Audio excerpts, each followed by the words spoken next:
Welcome, one and all. One and all. Right here, there we go. Just doing a casual show here today, as always. See if I ask my buddy Russ to join us if he's around.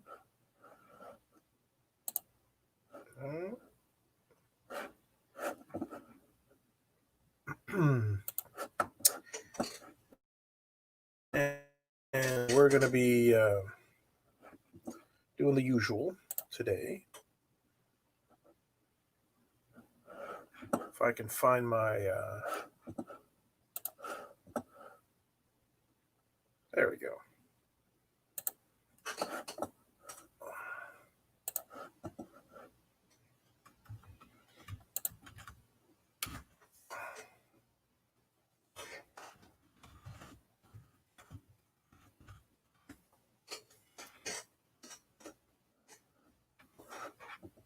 That should do it. How's everybody doing tonight? Good night. Good boy. Let's see. Tonight, I'm going to finish one that I got to get out tomorrow. So my guys are a little slow this week, so I'm going to finish it up myself. So let's do that.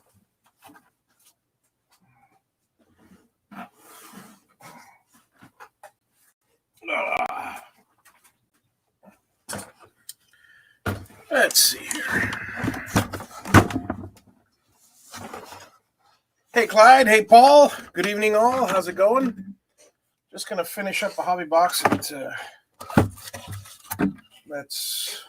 I don't want to say it has to go out tomorrow, but it should go out tomorrow. And as I'm whacking everything. So how's everybody doing tonight? Everybody having a nice, calm, cool, relaxed evening. Kind of wish it was all over on the election side. I know I do. Alrighty.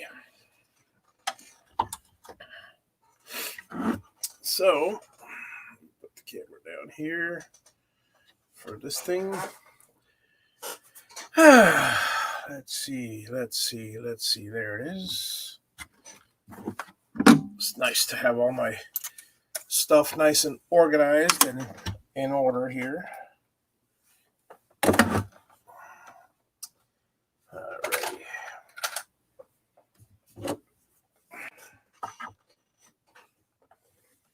Hey, how's it going, Bobby? And good evening, Russ. Hello, everybody. Sorry, keyboard's dropping. Dropping everything just because I can. Just sorry about that. I neatened up my desk, and while I was neatening up the, because I mean, here, let me show you the neatening part. So you know, I've got this back there. I've got all my different heat shrinks and nice colors, and it's relatively empty. You know, I got the soldering gun and stuff like that. But this place was just it was a pigsty. So I figured let me get to work on this, and I'll tell you, in doing so, I moved the keyboard over, and I didn't realize I had it right on the edge over here, and I just. Marcello just joined us. Hey, Marcello. Hey, how you doing? Marcello, how's it going? All righty. So I don't have time to let my guys finish this one because I got to get this one out tomorrow. So I figure, let me knock it out tonight, and that way I'll I'm all caught up. Well, when your guys are putting them together, do you do the final checks on them or no? Yeah, always. Okay. Yeah. Okay. Yeah. Yeah. I run all I open the box. I make sure everything's proper, and then I do the final checks, which is a nice, easy thing. But Hello, Bobby. How's the chips flying? Haven't had a chip flying a little bit. Been waiting to get. I'm trying to get things cleaned up before I can get in there. Yeah, yeah. I'm neatening it up, but mine is not as neat as his shop right now. I'll put it that way. Okay, so I want to take an informal poll here, and one that won't stir up any feathers. But I want to take an informal poll amongst you guys out there and stuff. How do you guys feel? I'm sick and tired of this. When will he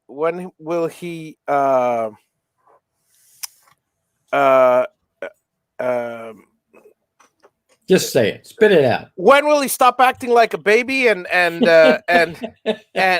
accept his results? B, it's not over till it's over. As far as the which I also believe it's not over until the final count. But I mean, yeah, I wish they wouldn't take forever. Or C, go to the courts. So, oh Lord. So which is it, guys? What do you think, Russ? Well, back a while back before the election started, before the 3rd, Yeah, Nancy Pelosi was saying that she was getting ready to break the tie and was going to be naming the president. And so, well, that's awful. Yeah. Well, okay. Here's my.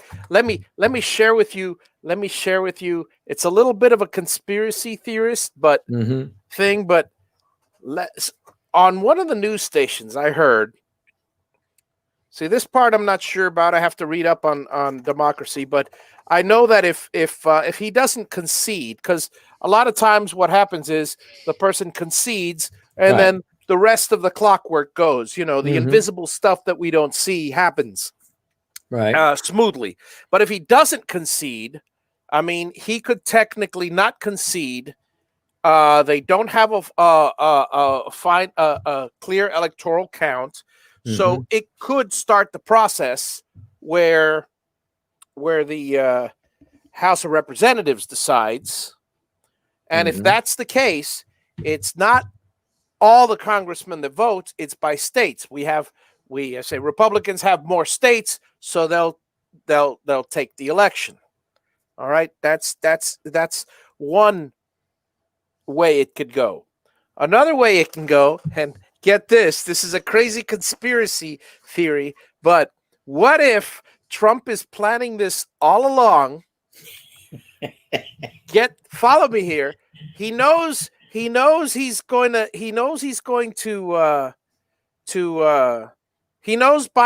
is got the count and everything's there, but he's going to tie it up until they put the speaker as the president, right? While they're still contesting. And then so Nancy Pelosi becomes president for about a day or two, and then Trump says, okay, I concede. Now she resigns as speaker in order to become president. So the moment she becomes president, she loses her seat. Okay? So this could be an extremely, talk about conspiracy theory, huh? Well, you have to go deep for this one, folks. Yeah, but think about it. It could happen. You could, if you were so pissed off at Nancy Pelosi, you could not force her, but you could, because I don't know what the situation is if she didn't want to become president. I think it would either go to the next person or I don't know if she'd have a choice. Well, anyway. She's next in line. So, she go, oh, yeah, I'll take president, and then spend a day there, and then Trump will go, okay, I lose, Biden's president, and then officially Biden gets sworn in, and and then Nancy, who has the privilege of being our first woman president for a day, and gets nothing done, and loses her seat. Oh, now that would be sweet. That would be sweet. Republicans would see that as sweet. Yeah, Yeah, that would be sweet. yeah, but I mean, I don't know. Well, only thing I can say is count the votes. When the votes are counted, whoever wins, wins. That's the end of it. And that's a good one. That's a good question, Bob. I have the same question. Who would be taking? It would be whoever the Democratic House votes in as the leader, because they would still be the majority, the House majority, and so they would have to have a House majority. I don't know who it would be, but hey, it's crazy. It's crazy. Yeah. But crazier things have been known to happen, folks. Crazier things have been known to happen. I said it here. Yep, y'all heard it here first, folks. Yeah. I don't know. I would vote for B and just have them count it. When the counting is done, let the chips fall where they may. That's what I would. That's my vote. My vote is, look, it's B is my thing. It's like, I'm sick and tired of this, and on the one hand, I want him. I want our president. See, okay, now this is where I am a true American and a true Republican. Well, some Democrats are this way too, but this is where I'm a true American. I will back my president. I don't care who he or she is. I don't know what'll happen, but if Trump is no longer president and I'm backing Biden, I will disagree with all his policies, but he is my president. I will back him, and at the same time, I will be a little embarrassed if the then former president basically acts like a child, because we were all taught, well, not all of us, I guess some people were taught, win at any cost, and it's okay to be an asshole. But that's not the majority of the American people. That's not the American. No. That is not the American. The America that I know. Yeah. The America that I know is, you win, you lose, you take losing gracefully, and you win something else. You don't cry about it. Well, it sounds like Marcello is in the same camp as us. Count all the votes and then move on. That's it. That's exactly the way I feel. But I mean, there are different people that feel different ways. There are a lot of people listening to the rhetoric, and I get it. I understand. But look, I believe in the process. I believe in the people. I believe in the people as a whole of the United States more than I do the president. That's any president, and that's what it boils down to. Yeah. And it's along the lines of if you don't like the man that's in there, you still have respect for the office. Always. And that's how you have to. That's how it has to be. Always. Always. That rascal was tough, wasn't it? Well, it was a tough. Hang on. Not enough. Get it in there, boy. Need a little more grunting behind it. Need a little more grunting behind it. Yeah. There we go. What's everybody working on out there in the chat? I haven't seen anybody talking about what they're doing. Yeah, what you guys doing out here? Out there.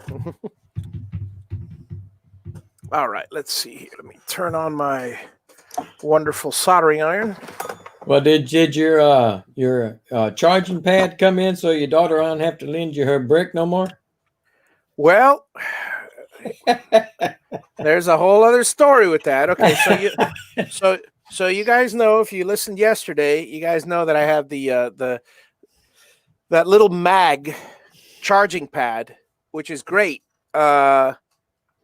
apparently it requires a lot more current than one of those little tiny converters is. Either that or Apple's rigged it in such a way that it's paired or whatever. So, well, I bought the one from Apple. It's $40, and now I'm going to wait until all the other manufacturers make their own because there's no way in hell I'm buying a second one. And I am using my daughter's thing because it's the only one that provides enough juice to have it. So in the meantime, it's by my bedside, and I just have to wait until. Yeah. Nothing I can do there. Well, Marcello said he's been building a new drum sander. He's going to finish it tomorrow. Oh, nice. Building instead of buying? That's a beautiful thing. Yeah. Built. Shop built. Okay. Wow, now I got to remember everything here. Okay, middle one is power, if I'm not mistaken. Yeah, middle one is power.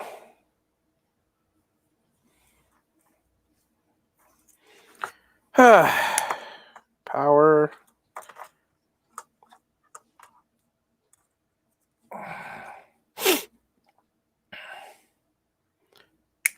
Power and power. I am so looking forward to the new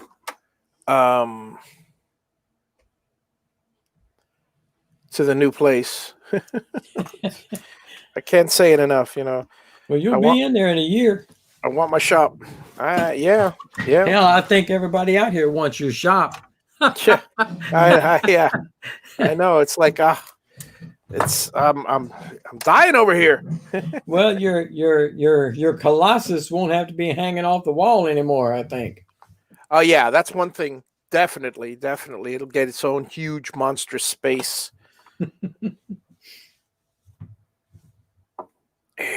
Yeah. Now I'm going to ask I'm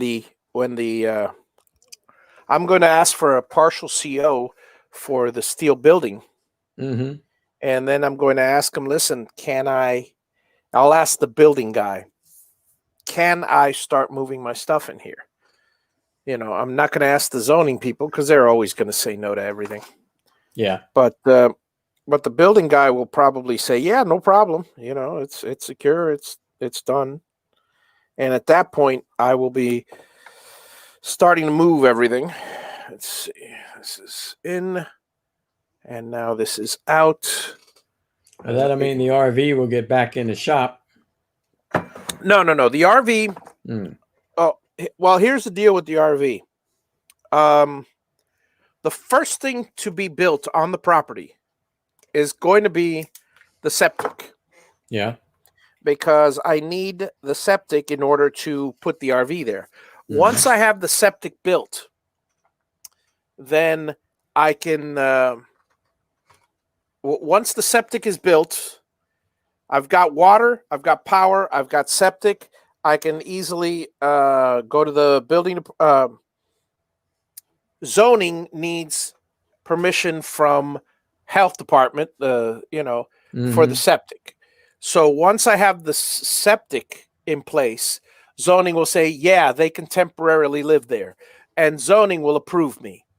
Now, if I don't pull a permit for, say, electric, which I don't really need electric, and plumbing is a hose. So plumbing, there's nothing needed. So if I don't pull a permit for those two, I'm done. Well, either way, as soon as I get my permit for the septic, I'm good to go. Hang on, let me. Okay, turn this on. Oh yeah, helps if I plug it in. Where did I put that plug? There we go. Well, you had your container all laid out nice and neat, knew where everything was. It was so nice. It was so nice. Yeah. All right, so here I got 36 volts output. Let me make sure about that. Output. I got 48 here. All right, so let me just do, let's see, memory 8. No, that's not what I want. Enter Shift 8. There we go.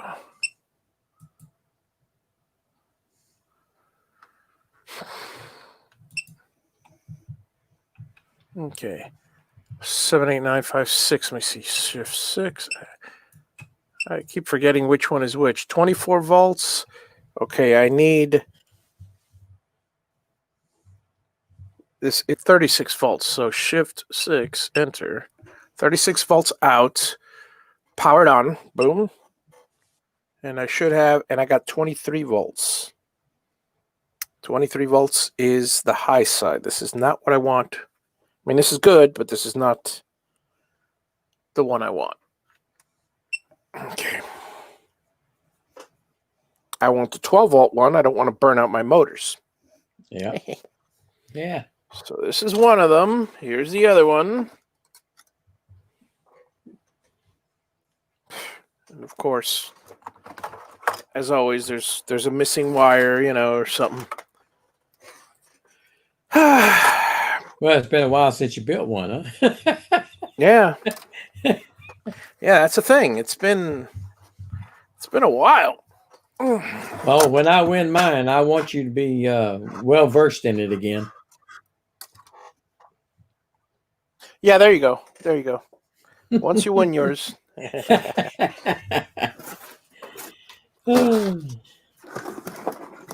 Speaking of which, folks, if you want to win one of these, listen to my show on Saturday, and I'll let you know how to enter. And for the Black Friday giveaway, and you can win one. Possibly. Dun, dun, dun. Okay. Yeah, buddy. All right. JaviBoxes on the house. Everybody watching the show. JaviBoxes. Yeah. Yeah. I don't think You heard it was me that said that, not him now, so it doesn't count. Yeah, that's right. 100% correct. It does not count.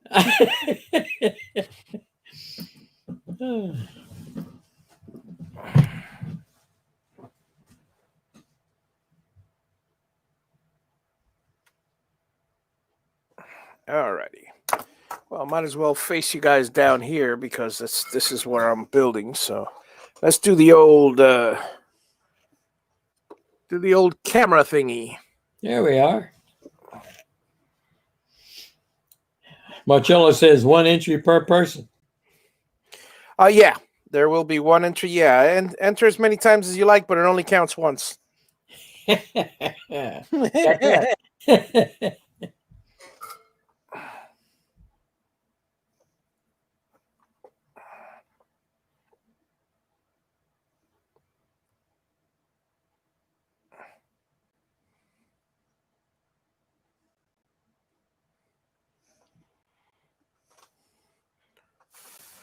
There we go, nice and solid. All right. Now, we got the in, we got the out. The yin and the yang. The yin and the yang.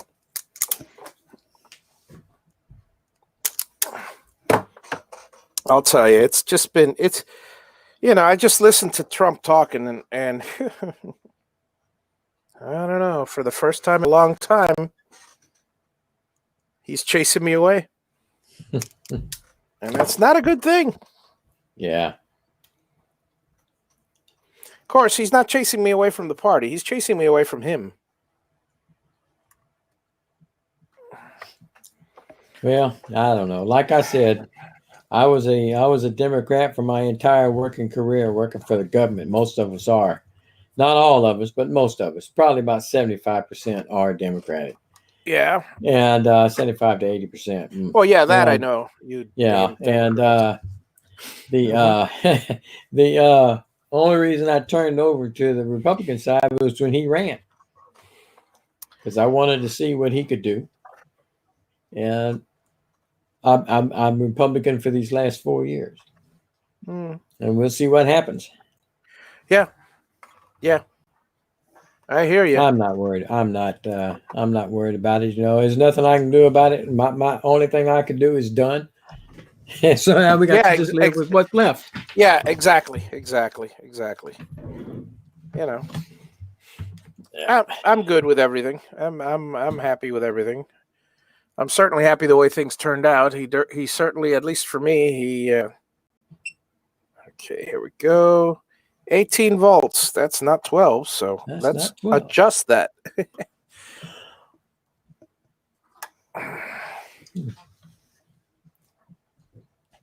So the bottom line is, eventually, I'll just see who the next one is, and hope that it's Yeah. Marco Rubio. He's still young enough. Yeah. Oh, yeah. He's young. I'd Well, they love were to see. pushing him at for a while there. Well, he's basically he's dropped out because I mean, well, 12 on the nose. Nice. All right. He dropped out because I mean he knows he knows which way the wind is blowing, Mm-hmm. and Mm-hmm. he's an extremely smart man. Mm-hmm. And if we're talking, well, we'll see. And he's a very political man. Now, Yeah. can he get stuff done? Well, here's hoping. I know Here's that. hoping. Yeah. I know that Cubans get stuff done. So that's one thing It for just sure. depends. It just depends on who he's working with. Yeah. Just like yeah. the last two presidents couldn't get nothing done because the Congress wouldn't work with them. And that's the biggest problem of any president, really. Yeah. They're not. Why can't we all just get along? Well, we're a Yeah. divided country, and we always will be. Right. I mean, you can argue the fact, but that's the way it is. We're a divided country. We always will be. I mean, it goes a little deeper than that. Let me see. This goes in. It goes a little deeper than that because it's not just a divided country. We are like any country. I mean, look at England. England, you got the Labour and you got the Tory party, and honestly, it's the same thing as Democrats and Republicans, just slightly different. But oh shoot, I wish I had my screwdriver here, the manual one. I like the manual one. Oh well, Bob Lee just joined us. Hello, Bob. How you doing? Hey, Bob, how's it going? Bob, if you want to join me on live here, I'll send you a link. Let me know. Long time I'm just doing anything I can to avoid watching TV.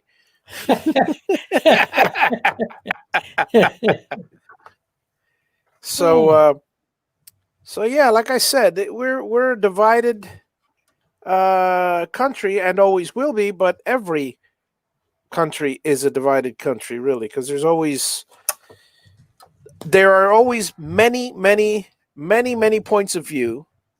Ah, sweet. Okay, hang on a second. Let me send them the link here.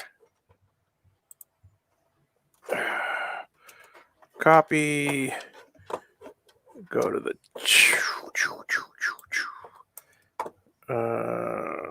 Ready.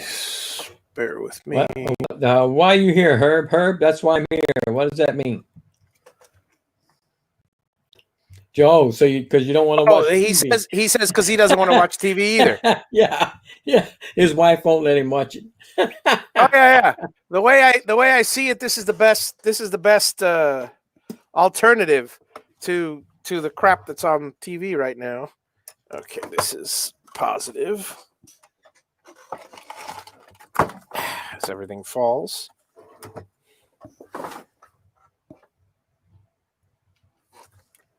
Yeah, that's the thing. Every country in the world is a divided country. Everyone.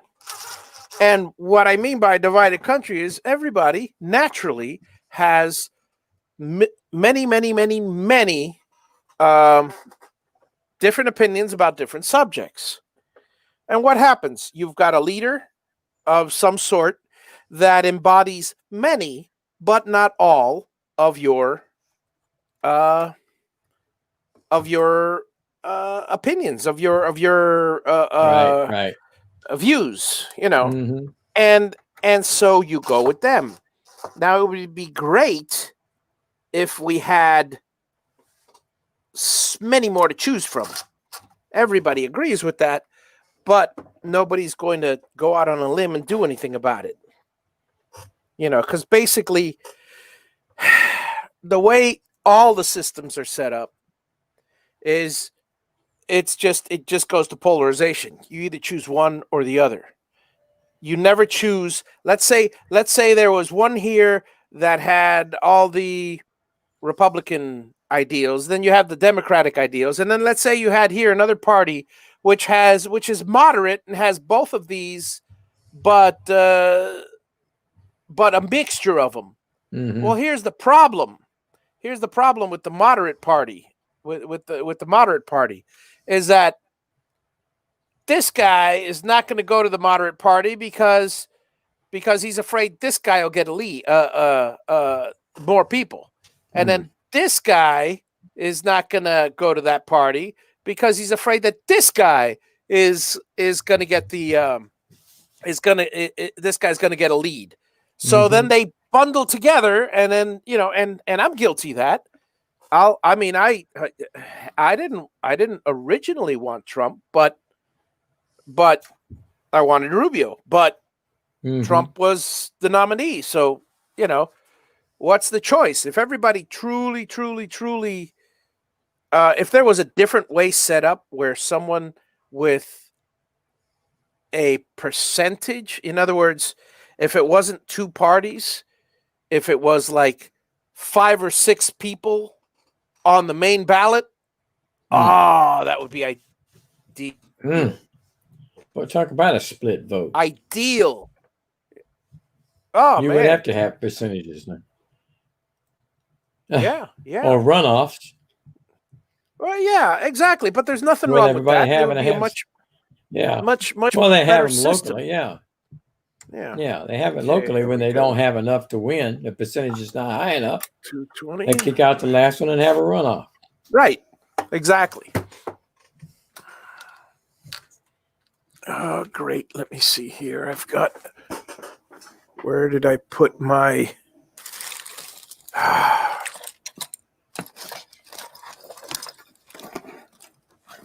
Okay, I've got 2. Let me see if I find the third one. I'm looking for my. Shoot, I only have. Well, I'll find another one. I don't have my.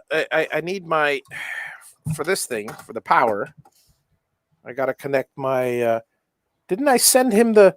Hey, Bob, I sent you the link, Bob, through. Let me make sure I sent it to him. You probably put it on, forgot to hit send. No, I hit send. Yeah. Let me see. Make sure I sent it to Bob because I might have sent it to somebody else. Yeah. Okay. Yeah, Bob, I sent you the link, so click on it, and I'll bring you up here anytime you want. Let's see here. Okay, so this and this are the positive, negative. Come on, get in there. There you go.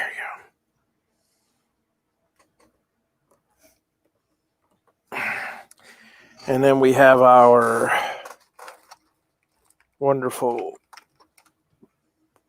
jumpers as soon as I can find them here. Here we go.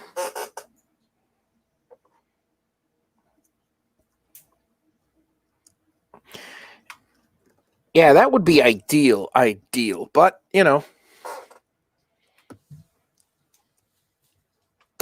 that'd take too much changing. Yeah, I don't think the country would ever go for that. Exactly. So that's the problem. The problem is, unless there is a way that is insured, you're looking always at a all I got to do is hook up the ground, but I'm set otherwise. So in the end, you're stuck with the 2-party system. Yeah. And you know, the one guy that got elected with the two-party system, and that's the biggest problem, is the people that get elected this way are not going to rail against it. And they're the only ones that can. Oh. The only ones that can.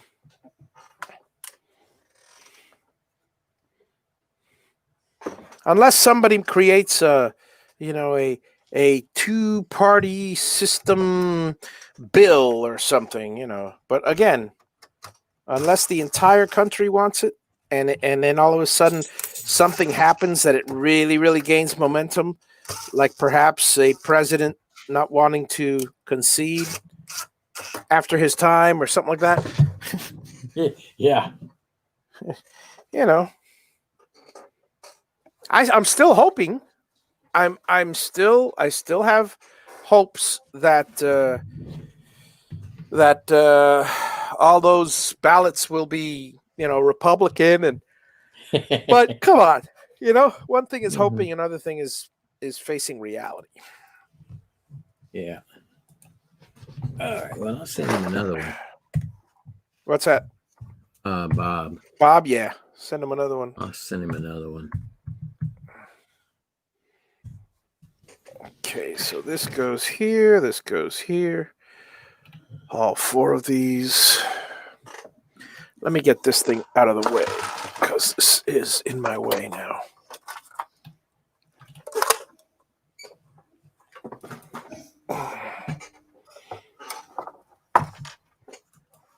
That's more like it.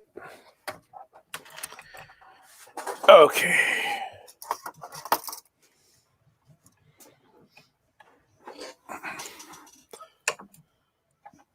All right, I sent it to him as well. Okay. All of these are open. Good.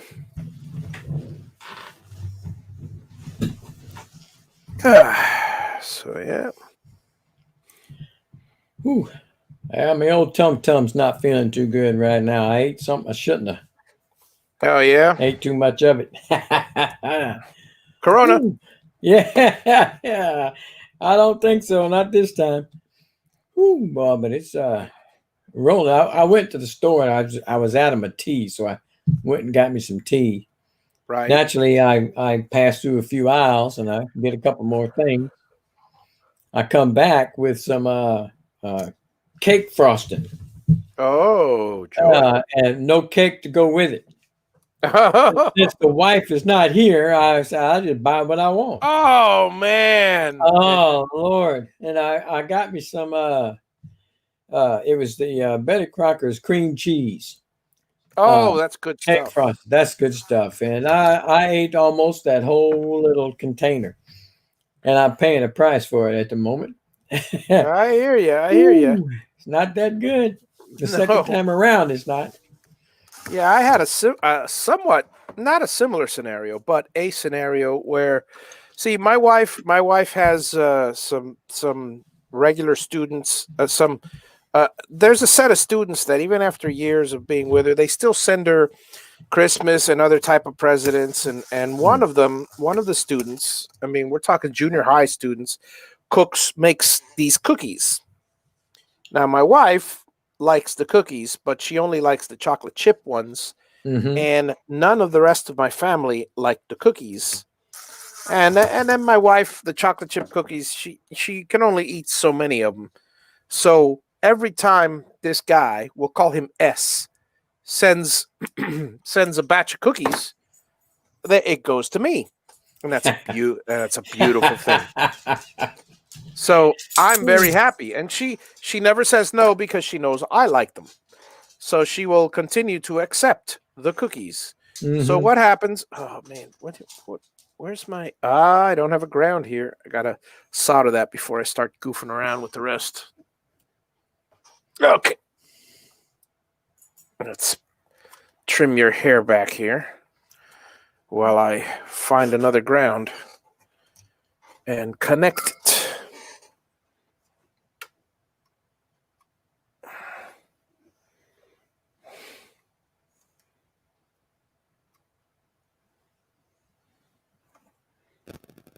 Yeah, it's always something. So yeah, I'm really, really fond. Like I said, I'm really fond of those cookies. There we go. A mess. Yeah, you got a mess, man. It's gone. I see it, but it went to the other one. No, that already got cleared up. See, that's just dust. So, let me grab another. This one actually should be red because it is a red power. So, yeah. So the other day, they had this. I don't know what they had, but he made like 6 or 7 bags of these things. So there was a lot more than usual. And, well, they didn't want them over there. So my wife brought them all home. And it was a bake sale or something. I don't know, or something for the teachers or whatever. But anyways, like I said, they didn't want them. So they brought them all home. And in the end, I've been munching on them, but I had an entire, and it's not a big bag, but they're a bunch of sweet cookies, and the bag's about this big, so maybe 10 cookies in there, and they're thick cookies. Good morning, Bruce. How are you? And so anyway, so long story short, I ended up with the same. I mean, same as you, a stomach ache, and Had too much. I'm not very happy with myself. It wasn't a stomach ache, actually. It was today. It was the entire day I was feeling the major headache. Oh yeah. You know, and that's it's horrible. But oh yeah. It's not too good right now. I knew I shouldn't have bought that crap. I couldn't help myself. yeah. Haven't had that crap in years. Hmm. But when the mice is away, the cat's gonna play. Is that the way it works? Oh, it's the other way around. Cats away, the mice will play. Yeah. Absolutely. I say that all the time, but I say it about my workers. We know that happens as well.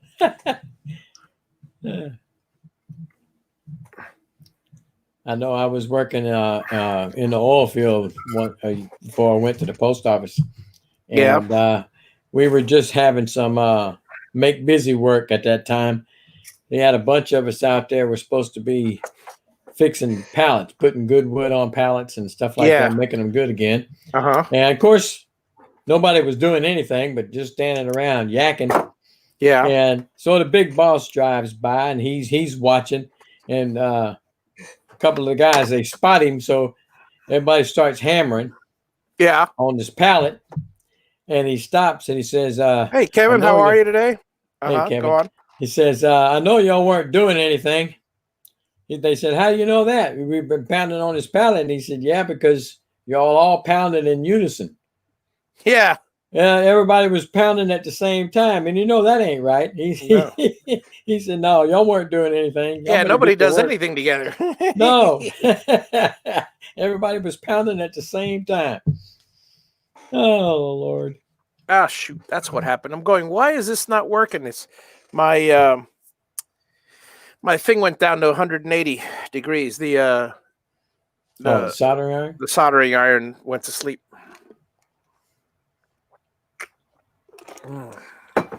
Normally I catch that, but this time I didn't.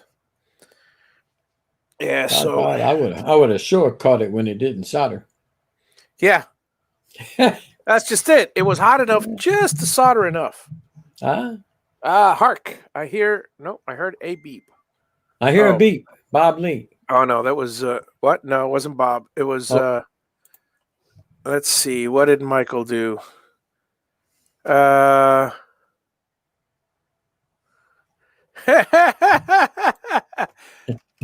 bit off. All right, so let me share. Okay, so remember, guys, I was working on that yesterday. On that, remember, I was working on the for the drawer pull.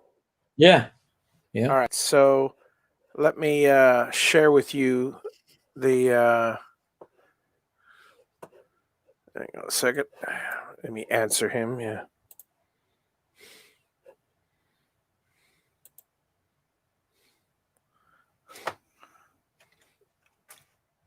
Hello, Kevin. What's going on?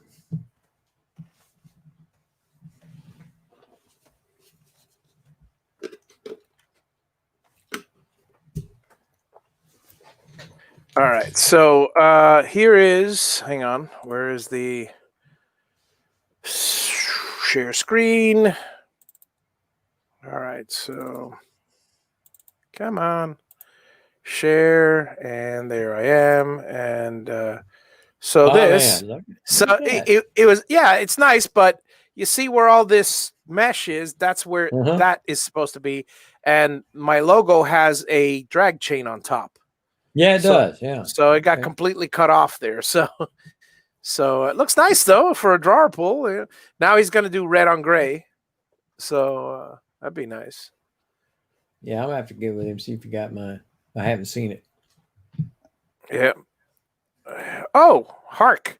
I hear Mister. Yay! Bob's Yeah, here. yeah, I finally made it. Hello, Bob. How goes it?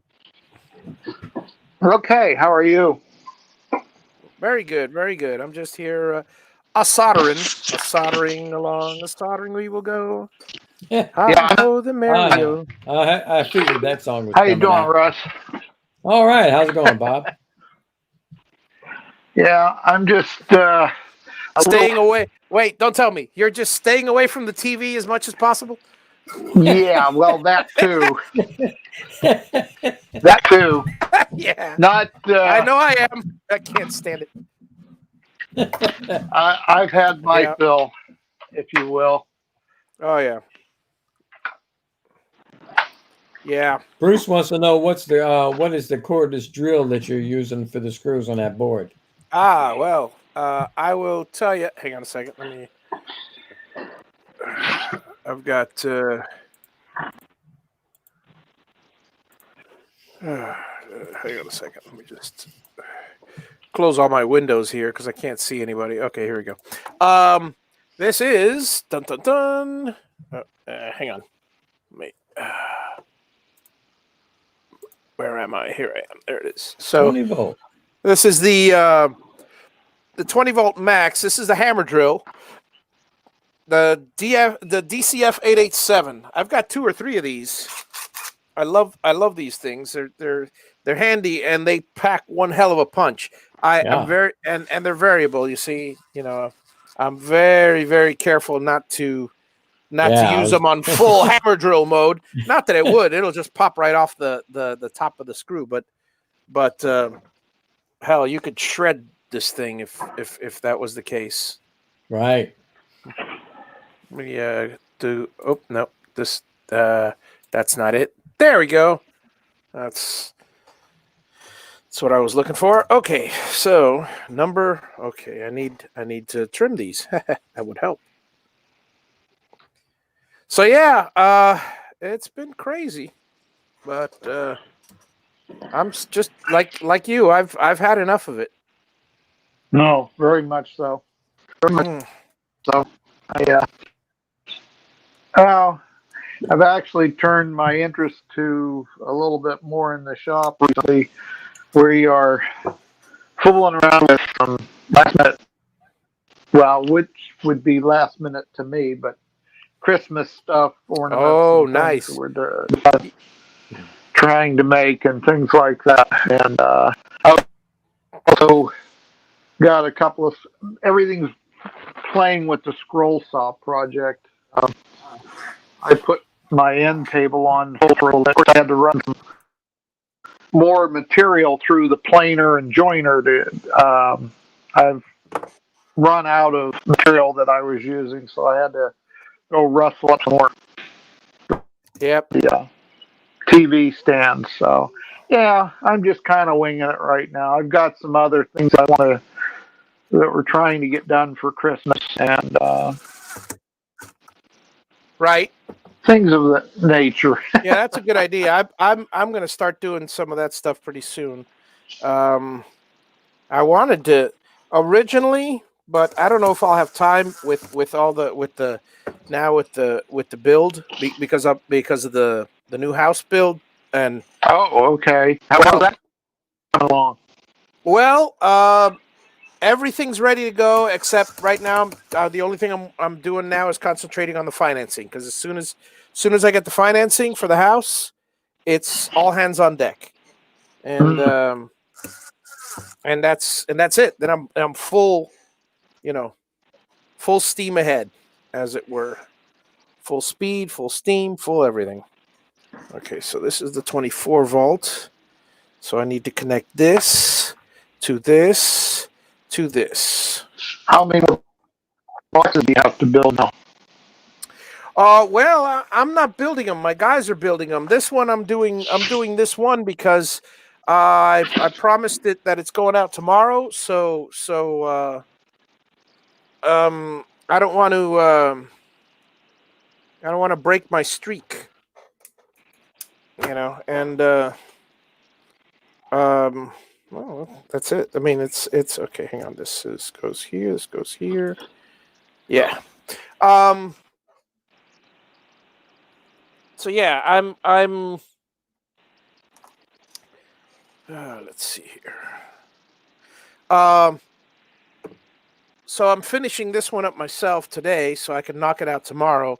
And then I've got a few coming in for next week that I'll have ready to ship out. I'm using up this Japanese solder here. I'm not a fan. I'm not a fan of this one. I mean, it's okay, but it's not 60/40 solder.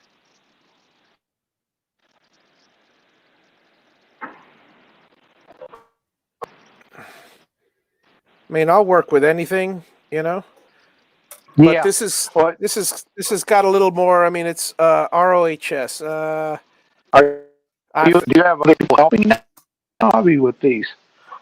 Oh yeah. My guys from the call center. Since the call center is slow, I'm having them build it. So yeah, That's cool. I didn't know that. Oh yeah, so they're basically building all the boxes for me, and what I do is I get them and test them at the end, and that's it. So I don't have to do jack, which is a nice thing. Well, it keeps the guys at the call center. Yeah, that's the other thing. It keeps them busy. Yeah. Yeah. Okay. It turns this more into a business than anything else. So now rather than saying now I'm not frustrated anymore. Now it's like, well, as many orders as I get, that's how many I'll pump out. It's not a big deal, and Yeah. and I'm not in a hurry. And I've got one guy actually acting as a salesperson, and he's getting commission by pushing people to my website. He's got a coupon code that he uses. So I know when somebody uses his coupon code, he basically gets, I mean, okay, basically it knocks off $15 off the 10 or $15 off the product, but it gives him 50. So in the end, this guy's making one heck of a commission, but I'm constantly generating more of them, Yeah. And Nothing wrong with that. eventually, nothing wrong with that. Nothing wrong with that. Well, no, it's a beautiful thing. Okay, so let's see here. I got this, and this one is going here. I'm gonna have to cut it off there, Javi. My stomach's bothering me too much. All righty. I know I messed myself up. Oh, But Well, if you're still on, I feel better later. I'll pop oh back. yeah, I'll be here for a little while. I'll be here for a while. I'm just goofing around here on the thing and chatting Okay. about anything that goes into my head. So and yeah, guys, if you guys have any, if you guys out there have any, and thanks for dropping in, Russ. Yeah. See you later. See you later. If you guys out there have any questions or any comments or anything, just by all means, shoot them out there. This is a free for all chatting talk show. I mean, I don't care what the subject is. We could talk about white elephants. We could talk about growing bamboo. We could talk about whatever floats your boat. I know Bob likes to talk about cars. So, Bob, what did you say you've been doing recently as far as? I am I'm doing a little. I have two basic areas where I'm working on right now, Javi. Is I am working on. I started an end table for here in my man cave, Nice. and I am matching it to the TV stand that I built myself, so that I'll have a pair of them. And that's one thing that I've started doing. Right. I'm also helping my brother a little bit with his pontoon boat that he just bought. It's a whole new project that he's started on. I was helping him tear it apart because he bought a used one. Right. And he's now, this pontoon boat is going into a fishing lake or a state lake here in Ohio. Mm-hmm. It has a 9.9 motor limit on it, so it's not a very big pontoon boat. Right. It's only a 16-footer. So, and he's fixing it up, and he's going to make all his. So, been working on that. That's cool. Yeah, I've got a couple little projects that I'm going to work on. Is my and that's probably what the Saturday show will be, is creating a I'll be doing Christmas ornaments on the next show probably. So and one of the Christmas ornaments is going to be rather large because it's actually a it's not going to be a Christmas ornament, it's more a okay. It will be a plant, and I'm talking a huge plant. Okay. Was that my phone? Hang on a second. I love the new iPhone. I am What is it?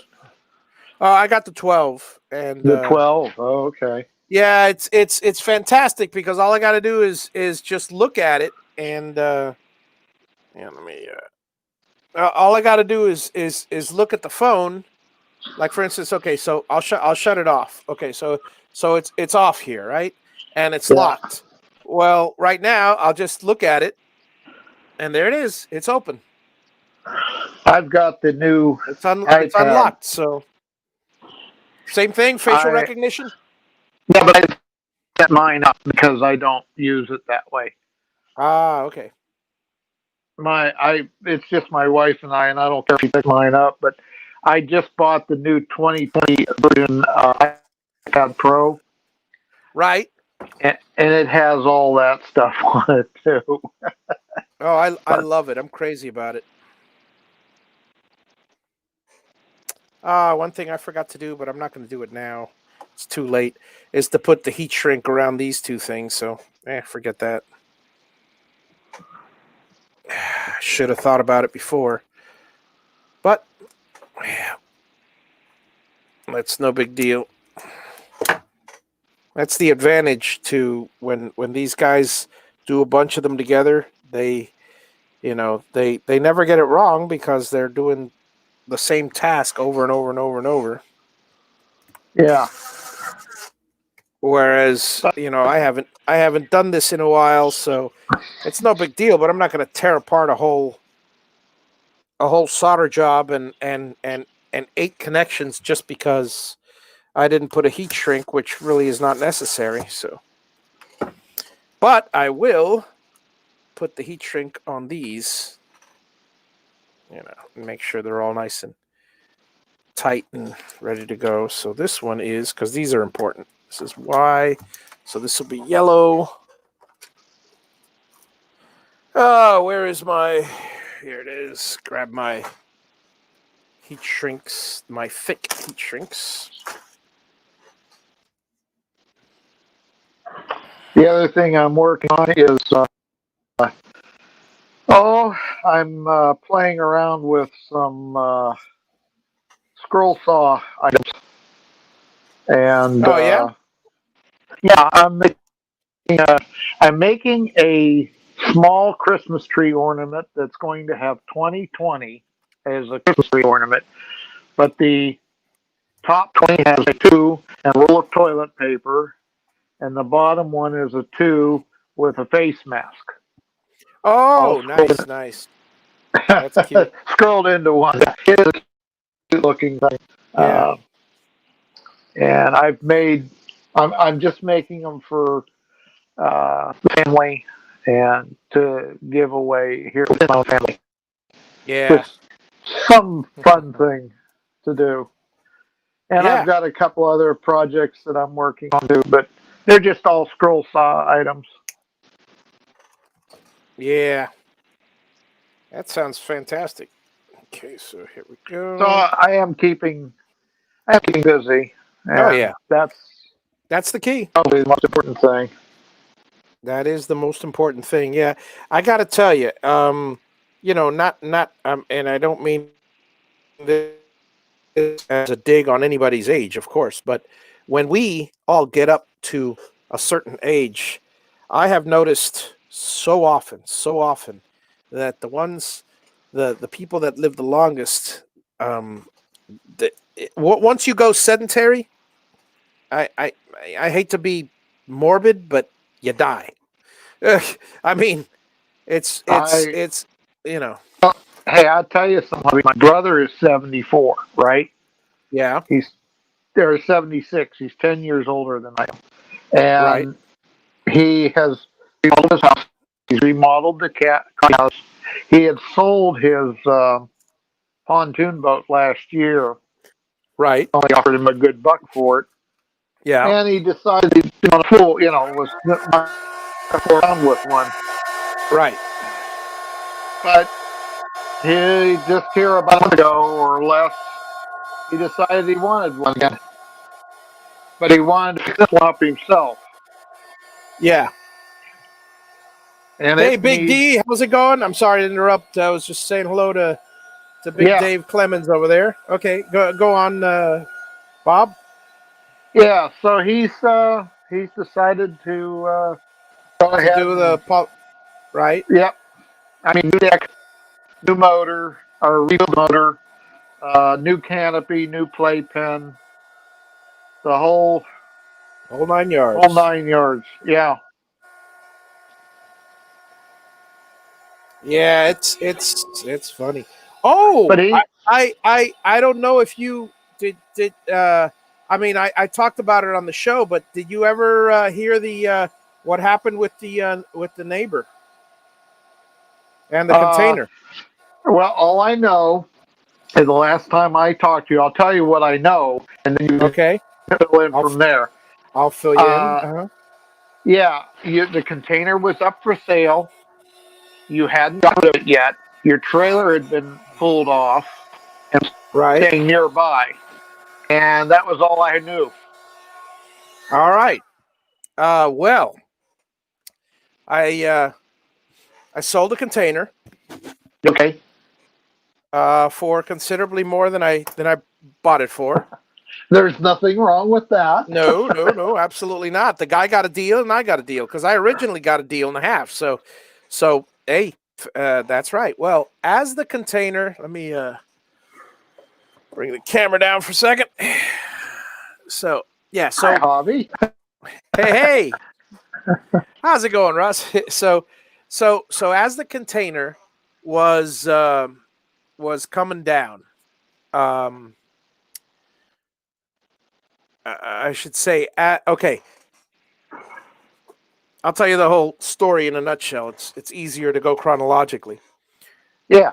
The guy, the transport guy, I sold a container and they said, no, the transport guy needs a couple days notice. No problem. I was going to be there. And so they called the transport guy. The transport guy, great guy, name him Martin. He comes over, and it just so happens. Okay, so get this. It's 10 till noon. I'm hungry. I'm waiting around for the transport guy, and I go, you know what? I'm going to order a sub. Good evening, Miter Mike. Good to see you. So I'm waiting around for the transport guy. Okay, it's 10 to noon. And I go, let me order something to eat. So I order something. Obviously, I don't have anything on there anymore since the RV's gone. The container's all empty. So what happened? I don't have my generator there, so I don't have power. Okay, so I go to I order online on Subways. Pickup. Curbside pickup. It's fantastic. So only takes a couple minutes, and it takes 2-3 minutes for me to drive there, 2-3 minutes back. I figure it's nice and quick. So what happens? The second I order, like 1 minute later, I get a call. I get a text saying the guy says he's on his way. He's 5 minutes out. Great. It just so happens he's 5 minutes out, and I'm 5 minutes from getting my sub finished because I had already ordered it. All right, well, I got to be here. So 10 minutes later, just around noon, the guy gets there. And I told him, listen, you need me? Go ahead and start setting up. He goes, yeah. Well, we walked around and stuff. And they said, yeah, I'll pick it up. No problem. And I said, everything's fine because, look, I got to go grab. Oh, yeah, I got to go grab your sub. Okay, so I go grab my sub and I come back. The container is just starting to be cranked up on the truck. Okay, so I want to film this thing, so I grab my camera and I start filming. I'll play the video soon enough.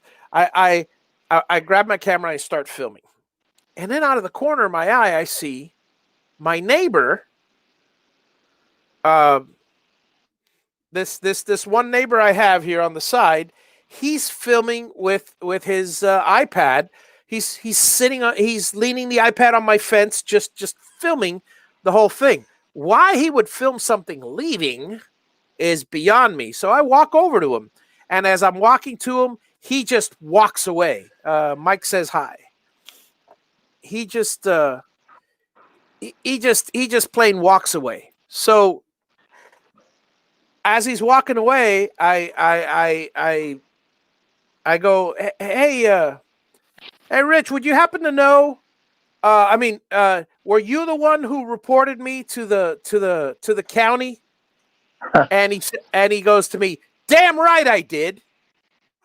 And I go, you know what? And by the way, I didn't realize it at the time, but when I stopped filming, I stuck the camera in my pocket and I left it on. I left it recording. Or I think it started a new recording because it hit. But well, regardless, I got the whole thing on audio. But not that it matters, not that I care. But so he's walking away and he goes, you're damn right I did. It doesn't effing belong here, without the F. I mean, with the F. Yeah. So no, because he said, you're damn right I did. I said, why? He goes, because it doesn't effing belong here. And I said, but it wasn't going to be here, because when I found out that it's not legal, obviously I'm not going to keep it on here.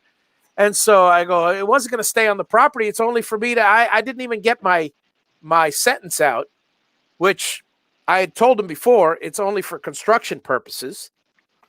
And he goes, he does one of these things as ancient, I don't want to say old people, ancient, as ancient people do.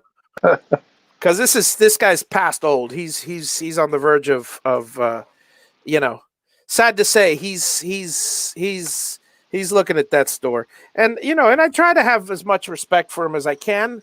And I thought we were friends, and I didn't realize until that day I truly had a hope that it wasn't him, that it was just somebody else. But no, this guy basically fully admitted it. And then he said the one thing that you know, I didn't think anything of it at the time, but he goes to me as he's walking away and he's all pissed off as I tell him, you know, it was gonna go. He goes, you're a liar. Why don't you go back to Miami with your kind? Oh boy. Exactly. See, I didn't think anything of it. I just thought it was just some guy, you know. But when I recounted the story to my other neighbor, my other neighbors, actually, all the neighbors know, and because we're all friends, at least I thought he was too. But you know, he's not a good neighbor if he's, you know, putting his face in my business, which he shouldn't. But anyway, so when I recounted the story to my wife, she says, yeah, I had my mom told me he was a racist, but I didn't believe her.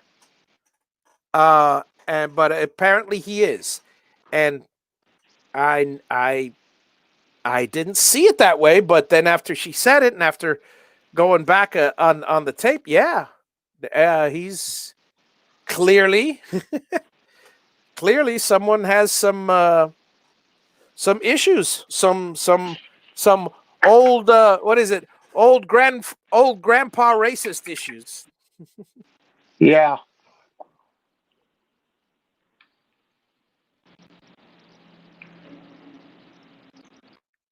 So I'm bothering my daughter. I'm yelling really loud, and I'm next to her room. Oh boy.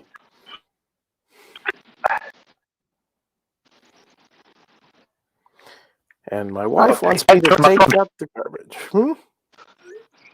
I had to turn my phone sideways. Gotcha. Oh, there you go. Yeah. Anyway, yeah. So yeah, so that was an interesting. Tale, and you know, I'm sorry it had to be that way. So he basically wants me to go back. I mean, no chance. There's no chance. My wife, well, you know, Carrie. My wife will never ever in a million years give up that property. I mean, no way. That whatever we have to do, we are moving to that property. It's a gold mine. It's a gorgeous place. The thing that I think about things like that, Javier, is that he's not going to be around the rest of his time. And Oh yeah. That's, well, everybody I'm said sorry. everybody that I've talked to said the same thing. Everybody basically says he is better off dead. The one I truly feel sorry for is his wife, because she, again, I might be a very bad judge of character, but she seems like a really, really nice lady. And I wouldn't wish that upon anyone, you know. But it's funny. Speaking of wishing things, my mom said something interesting. She says, my mom says, it has never been a sin to wish somebody dead, but whatever you do, never wish them to go to hell. Huh. And I find that hilarious. I mean, I don't know. I guess it's just funny. It's like, so technically I could wish that somebody dies, but if I wish them to hell, that's bad. Which I could see that. So, you know. Well, I look at it this way. I've got probably 10 years on you right now, maybe a little bit more. Wait. You're. I'm sorry. You're cutting in and out on me. Try again. Cutting in and out on me. Maybe, I don't know if it's me or It's definitely you. It's definitely you. I got a solid connection over here. I mean, because you've been ever since Russ was here. Ever since Russ was here, you were also cutting in and out from the beginning. Let me see if I can come back on. There, you're good now. Huh. That's weird. It's probably just a location. I mean, just placement. No, it could be. It could be.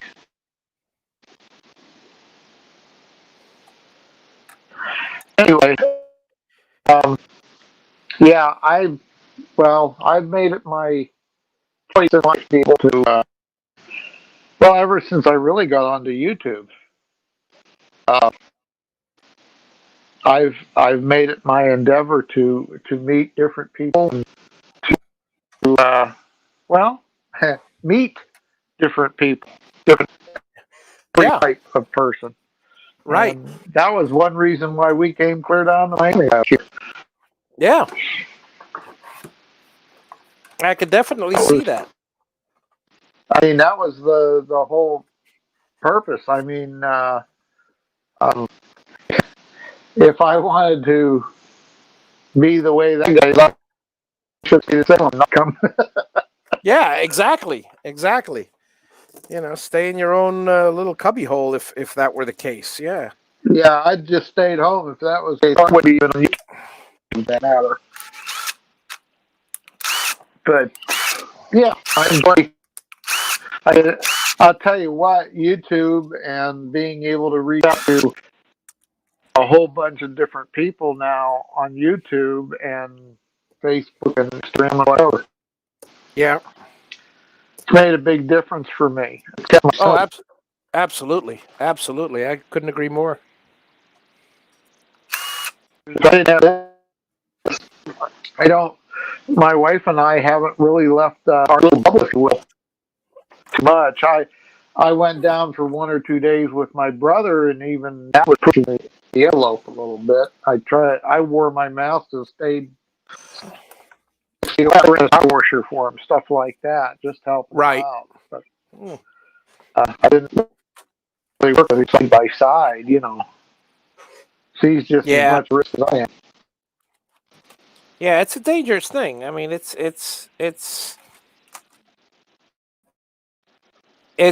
tough. It's tough when because of this virus and stuff. But I don't know. I don't know. But well, you know. So, anyways, that's the story on that guy, and it's a Well, shame. But you know, now all he did was basically alienate. This is what has become of the situation because of his one selfish act, because of his one extremely selfish act and nosy busybody act of not minding his own business.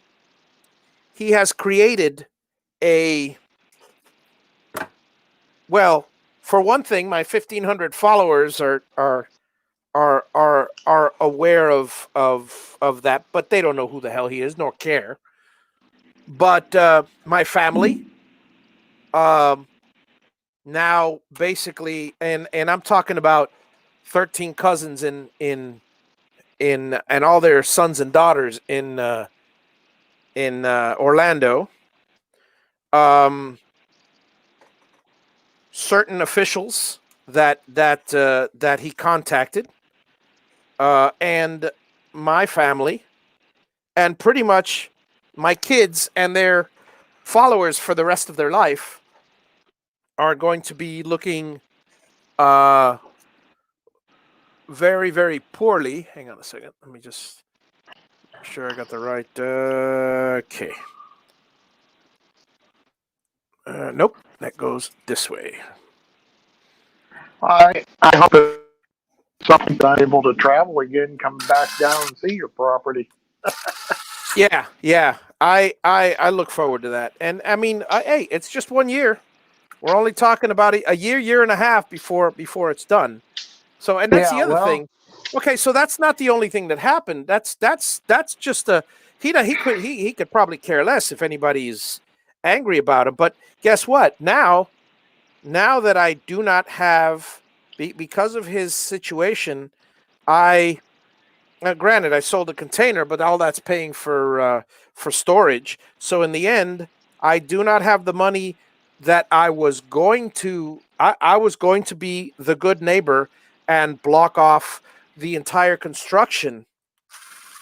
I was going to close in the but apparently he couldn't be patient enough.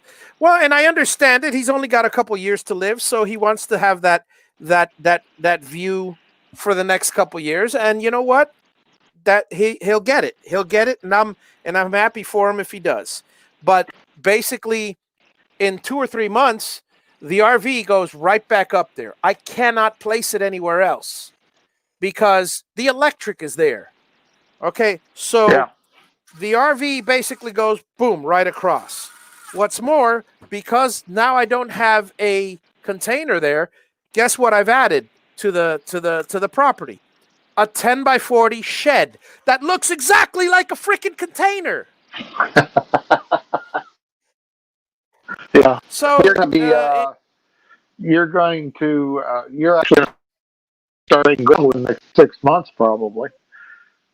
I will be going there sooner than that. I mean, well, obviously, I continue to go there every month because I've got my properties up there. I've got my business up there. But I'm just saying you'll probably be breaking ground before too long.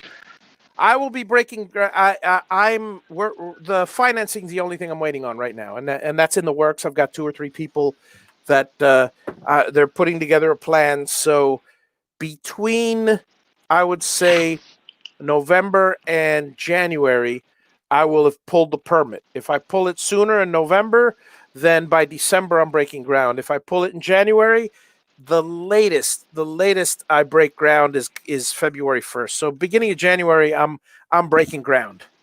And Yeah. so I mean, it is what it is. And here's the thing: the first thing I'm doing is purchasing because my father. Okay, so my father did all the. My father's been a contractor for 57 years now. 57 years. It's incredible. I mean, he's still active as a contractor, as a GC. And he still, while he does mostly roofs, he hasn't lost his touch in estimating.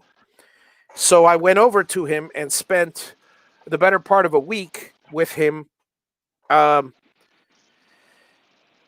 estimating the build, estimating everything in the build. Okay, so okay, hang on a second. Let me just. I want to get these colors right. Okay, red, blue, and then yellow, black. Okay, so red, blue, and then black, yellow. So what happens?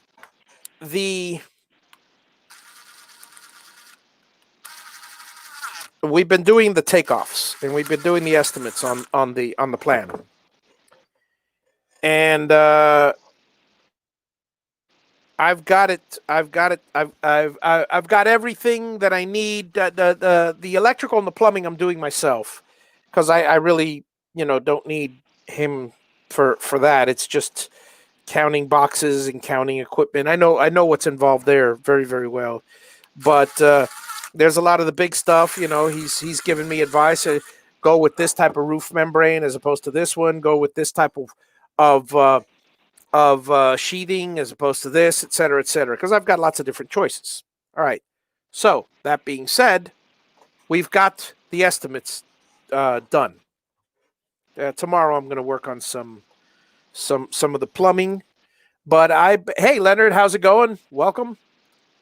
So basically we've got all the all the grunt work for that done.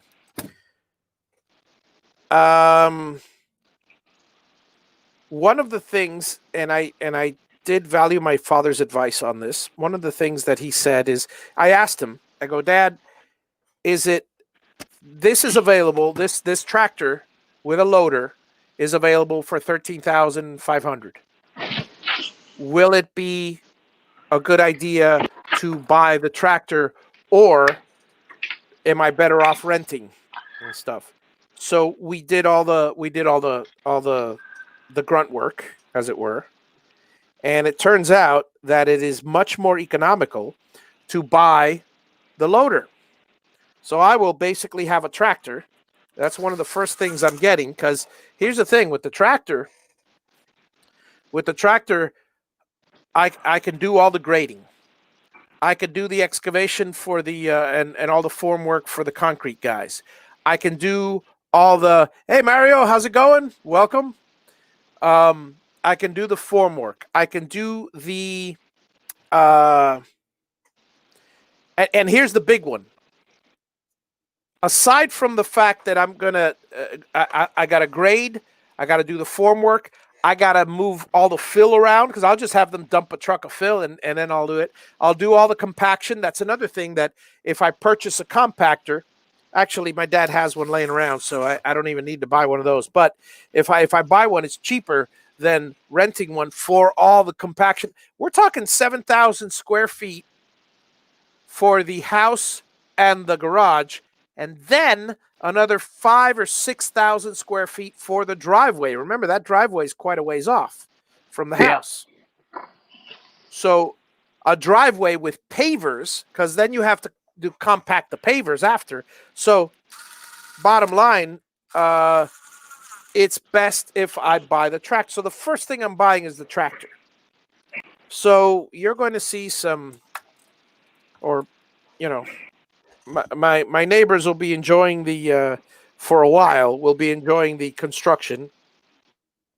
And it's a beautiful thing, because in the end, everybody, well, obviously I'll benefit because I'll have a house there, but they are going to benefit like nobody's business, because we did some estimates with an appraiser of what the house would come to, and the house, when finished, will run will be appraised somewhere in the $500,000 to $600,000 range, possibly more, because of the lakefront location, because of the acreage, because of the size of the house, because of all the amenities. I mean, everything. I will have improved that land in a year and a half. Close to tenfold. Well, not tenfold, 10 times, whatever. Hey, Javi, I am going to have you out. I wanted to talk on to say hello. So I'm I will catch you happy later. you came by, Bob. You're always And I will you're talk always to you welcome. later. Yep, Okay, I will. catch you later. I'll If catch I you later, see you Bob. on, I'll pop in on the next show. All right, excellent. I'll be around for a See little you while. later. Have a good one. Bye, Bob. Well, folks, just you and me. If anybody has any, questions or something you want me to talk about, I'll, just throw it up there. Anything goes. Pick a subject that you're happy about. Tell me, guys, what are you? Okay, so here's a question for you guys out there. What have you been YouTube binge watching lately? What have you been YouTube binge watching? Because I know a lot of guys, the younger crowd, they're always into, one game or another, Minecraft, whether it's Minecraft or whatever it is. Some people enjoy YouTube for reviews. Some people enjoy YouTube for how-to videos. If so, let me know. What have you been binge watching lately? And if it's a how-to video, what's the subject? What kind of how-to video? Recently, I've been concentrating on this week, for instance. I've been doing YouTube videos on LED lights. One of the things I plan to add to this house is an aluminum channel with a protective plexiglass front with individually addressable lights, individually addressable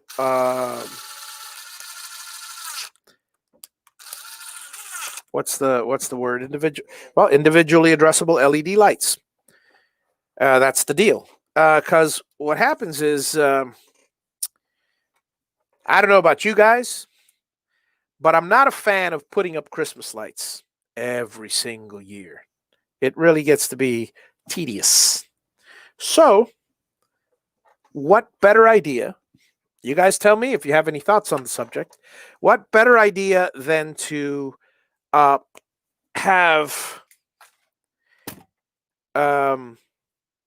a permanent yet hidden set of LED lights and completely programmable to the light. In other words, each light is RGB and white, and you can control each individual light of the thousands. So you could have a nice big program to now, granted, they're going to be on the rails, so it's not like you can create any shape or form. Maybe we'll do that in the future, but for now, the only thing that'll be happening is that it will be all different colors and patterns and rainbows or whatever, from one side to another. Okay, I'm going to need my this one. And I'm connecting my here. Let me share with you guys what I'm doing here.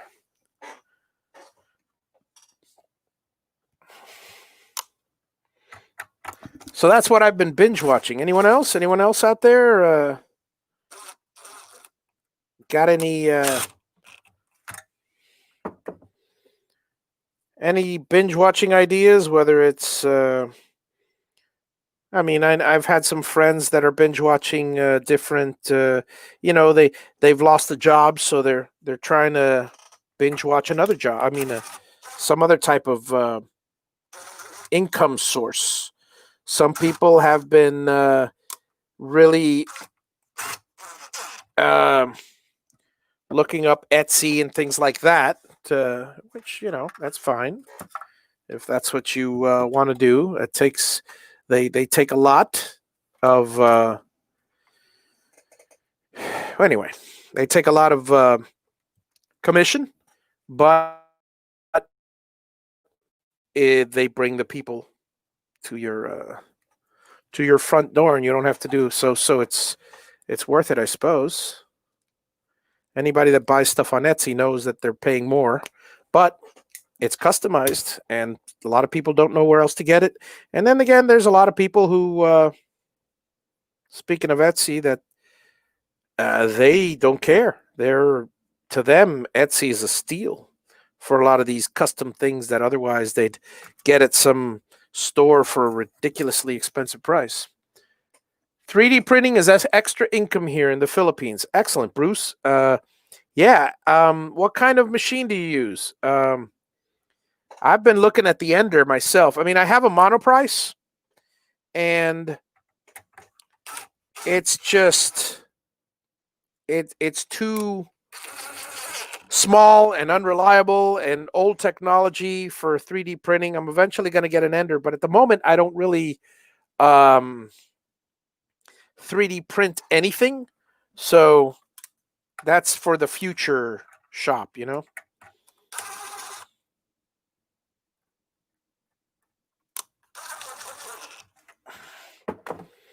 All right, I've got just about everything connected here. I'm ready to roll.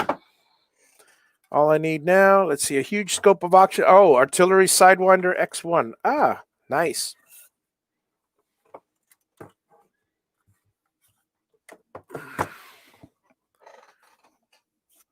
Nice. Nice indeed. Okay. Let us continue the build over here.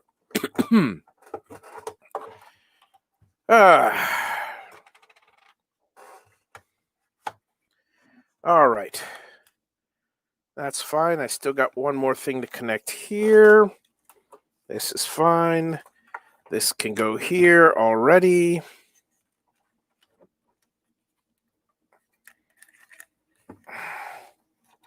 I'm all hooked up. I'm almost ready to go. all I got to do is hook up my fans.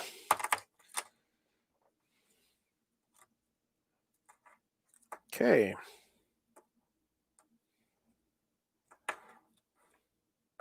Red, red, red.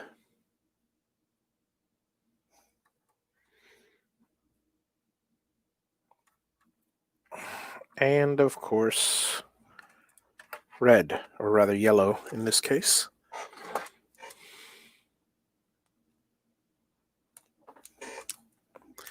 But before I do that, I need to put in a heat shrink.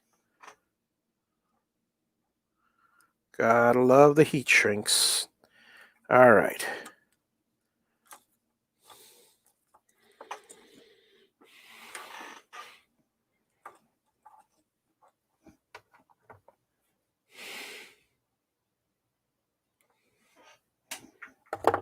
So I've got a few ideas in the works. And I mean, eventually, I mean, we're not talking now. We're talking in some time when I get the after the shop is done. I'm going to be producing some. See, at that point, I'm going to switch from into retirement yet money making mode because the game is never over. It's always fun to make stuff, but not to the point that I am like, for instance, these boxes, the CNC boxes that I'm making. All right, I never let it become a it happened to have become a business by sheer, just the way it happened. But I have an infrastructure in place, so I don't have to. I would never choose this to do. I mean, I like doing this. This is a hobby, but I would never choose it as a business. There's not enough money in it, and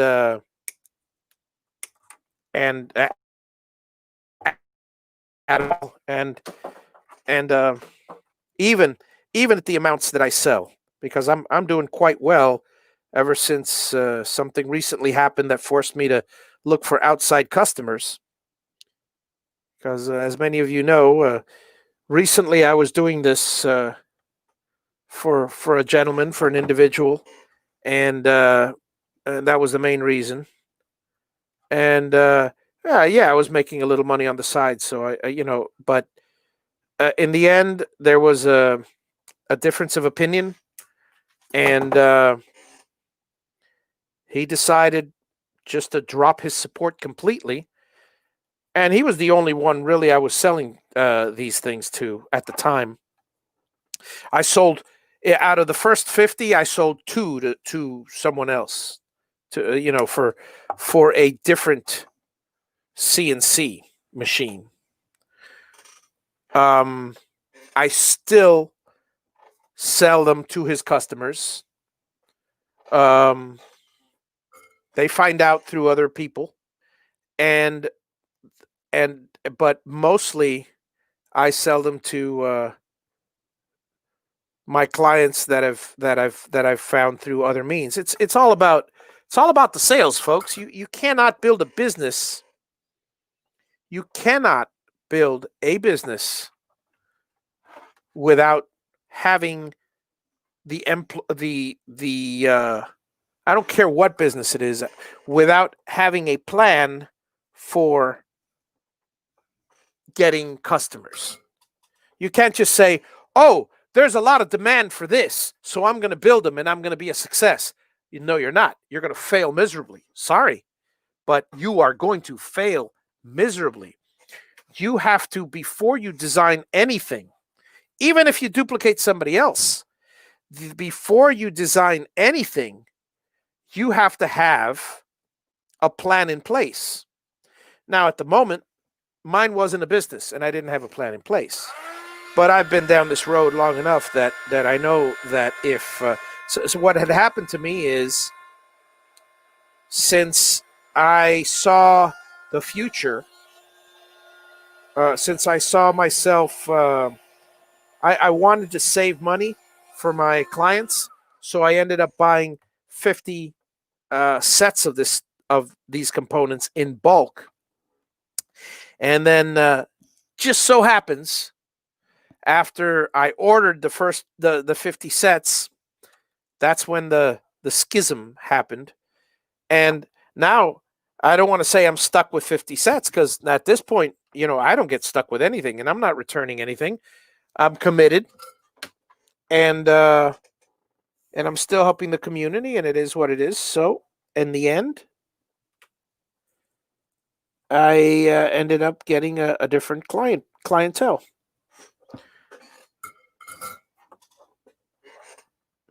And frankly, I'm on number 84. So within a year's time, in fact, it'll be a year, February 14th. In less than a year, I will have sold 100 of these units. Not because they're in demand.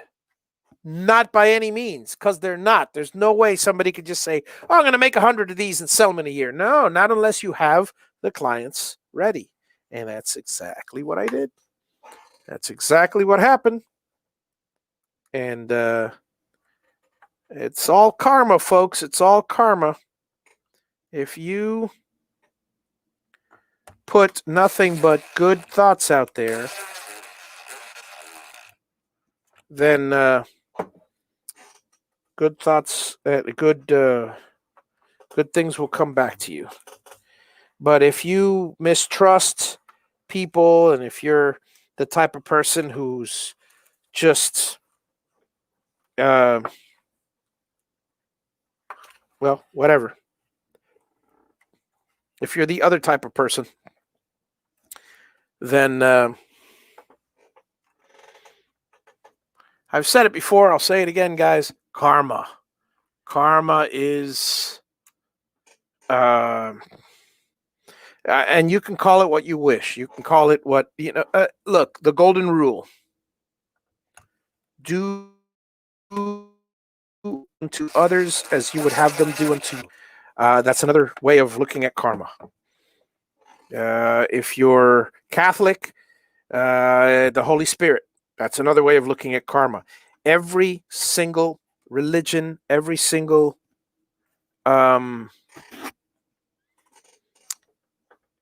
philosophy, even the atheists have a philosophy on karma. You do good in the universe, and the universe will come back at you. So, and that's exactly what happens. It's exactly what happens. There's no ifs, ands, or buts. It's that way. All right. So let me. Speaking of karma, let's see if the fans turn on. See if I've been good this week.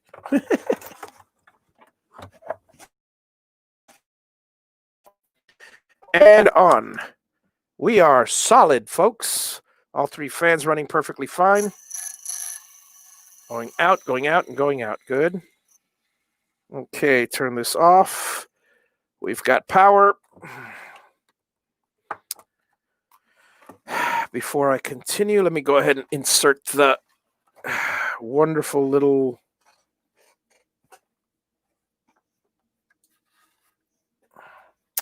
these things.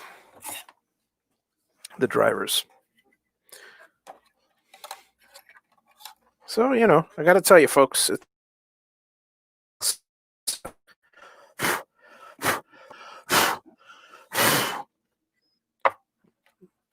I saw a couple of pieces of copper there.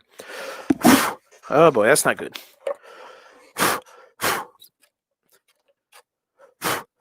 One time I've had a piece of copper get under the board and short a board out. It didn't short it out completely. It's just enough so it didn't work, and I don't want that to happen here. So,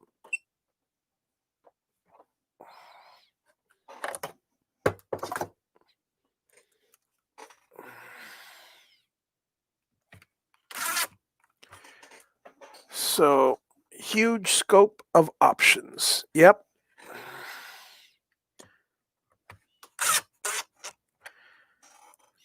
Yeah, I like the idea of 3D printing is great. It's just depending on what you're printing and how much, it's it's a slow process, folks. It's a slow process. I mean, if you're doing enough work and some custom stuff that that you can make a good bit of money for, that's great. But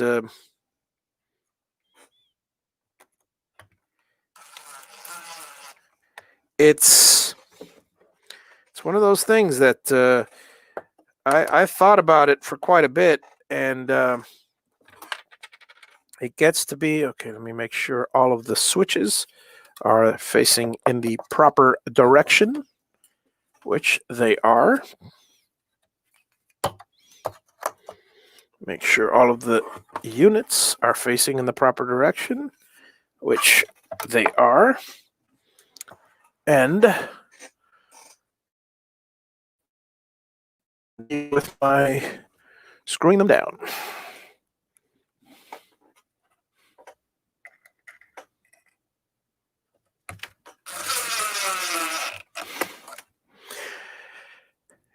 Yeah, 3D printing is it's for me, it's a tough sell because this particular city of that I live in, everybody's a do-it-yourselfer, and everybody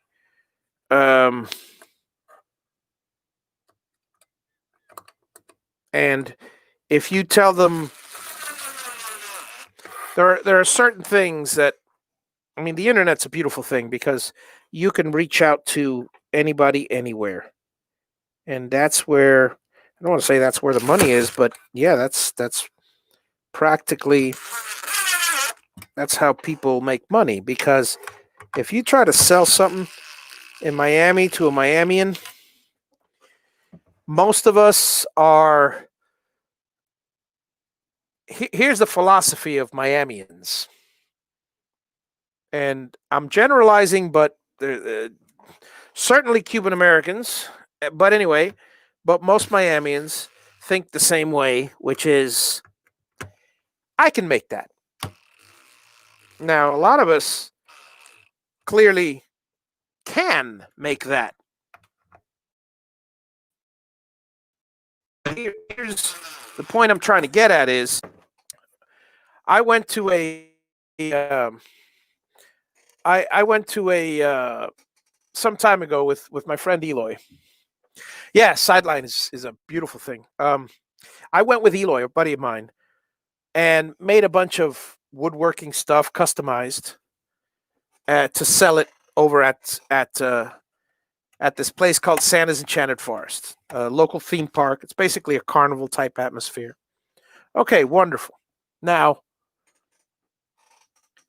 just about everybody that was there said the same thing. I could do that. I could do that. I could do that about every single piece. It's, number one, it's extremely insulting, you know?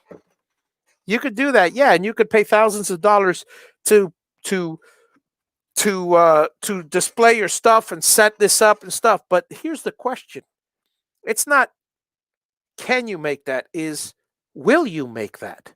Because that's the true question. Everybody in Miami will tell you they can make that. And a lot of them will actually say to their wives or to their husbands, "Ah, I like that. That's a good idea. I'm going to make one of those." Never in a million years will they complete that thing. They will never make it. Never. And I will say this with 100% certainty. Never. I can make that sign. Yeah. Anybody can. Look, it's like my clients. My clients, my painting clients. It's a perfect example with my painting clients. Oh, hey, I can I can paint that. I can paint my house. I don't need to pay a painter to paint my house. No, you don't, but you never will paint it. And in the end, that is why I make money. For the people that are smart enough to hire me because they know that they're not going to paint it. They know they're not going to build it. They know that, look, I am the type of person that I'm not going to when I go out to a place and I see a good idea, first of all, I'm not going to comment on it. I think, "Oh, that looks fantastic. That's great. That's wonderful." And I will compliment the person and stuff. But yeah, things are not that easy. That's absolutely right. So many things are not that easy.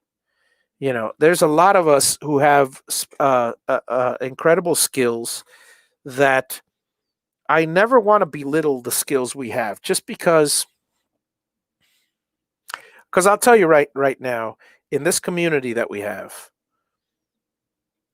um, even in this community, one thing we know not to do in our maker CNC community is we don't sell to each other. Well, we do and we don't. We do out of respect for the other person's work. Sometimes one person will buy the other person's stuff, and because they're not going to do it themselves, not because they can't make it. It's because they appreciate the other person making it. But 99% of us will not actively sell to the maker community because honestly, it's insulting. Not insulting. It's pointless. If you guys and I don't mean to sound mean, but if you guys try to sell me anything from a 3D print, I can make it to a CNC controller, I can make it to a sign, I could make it to a fancy table, hardwood, extremely craftsman-like style um, with burl. I mean, not burl. Twisted barley legs. I can make it. Look, whether I'm not going to make it or I am, but the fact that I can make it, there's for me, it gives me an appreciation to someone else who has done that. Um, because I truly can make it and have attempted to make it, I know what's involved. So I'm not going to insult somebody by saying I can make it. I'm going to compliment them on their craftsmanship because knowing that I could make it, I can appreciate how much work it took to make that. And then there are some things that maybe I can make it, but I can't make it as good as them. We all have that. I mean, there's a lot of people, there's a lot of people out there who have different skill sets who are particularly good at something. Yeah, I'll give you an example. Whittling. I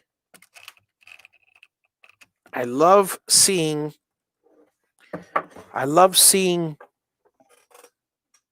whether it's a chainsaw project and somebody makes an eagle or something out of a stump, or somebody whittles something. That to me is true art, true talent, true craftsmanship, a true artisan.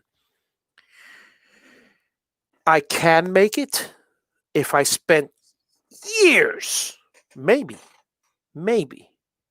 But right now, I can't make it.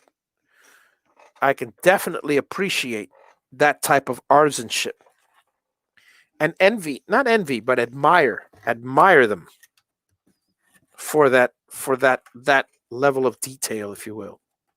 So anyway, there is that. Before I start this, let me neaten up these wires. So, and yeah, I agree with you wholeheartedly. Yeah, it's exactly as you said, Mario. Yeah, everybody can paint, but not in the right way. I mean, as a painter, I know this to be 100% true.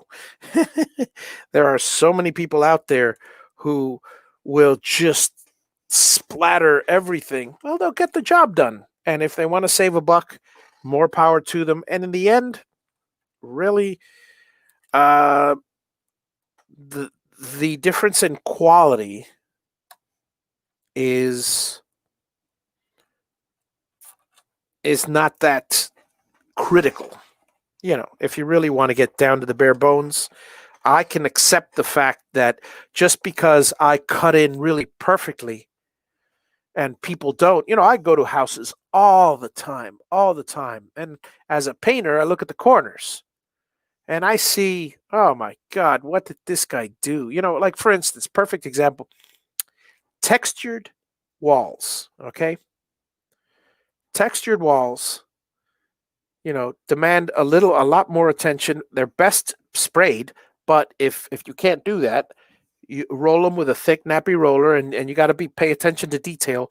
But the corners of textured walls, what we do, and it's a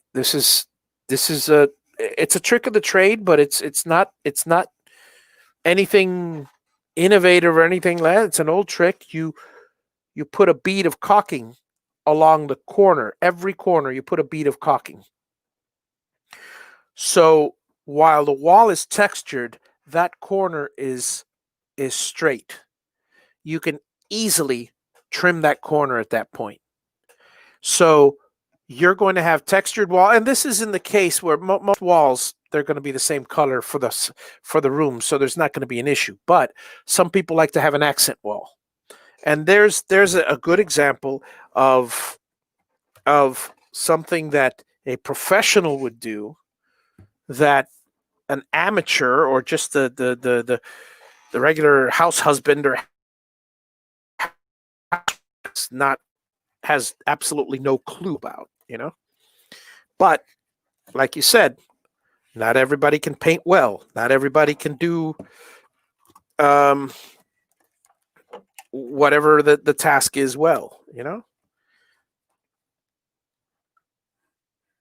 And those who can deserve to get what they charge for their I have to finish this well, I'll do it the manual way. I didn't want to do the manual way, but I got to finish the ground wire on this thing, and I'm going to have to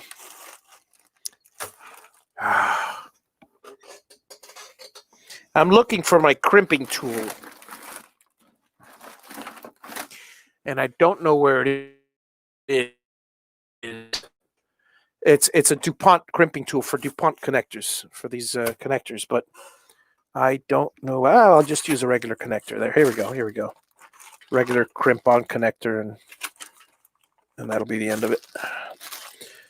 But there we are. But yeah, like you said, everybody can paint, but things are not always easy. And I hear what you're saying, Bruce. Definitely, just for fun. I mean, it's when you get to, I want to say our age. I'm 54, and I'm already at the point where I am just about at that time. Good and solid. Just about at that time where I am. I don't want to say retired, but I've worked hard in my life. I've built my businesses. It's time to take it easy and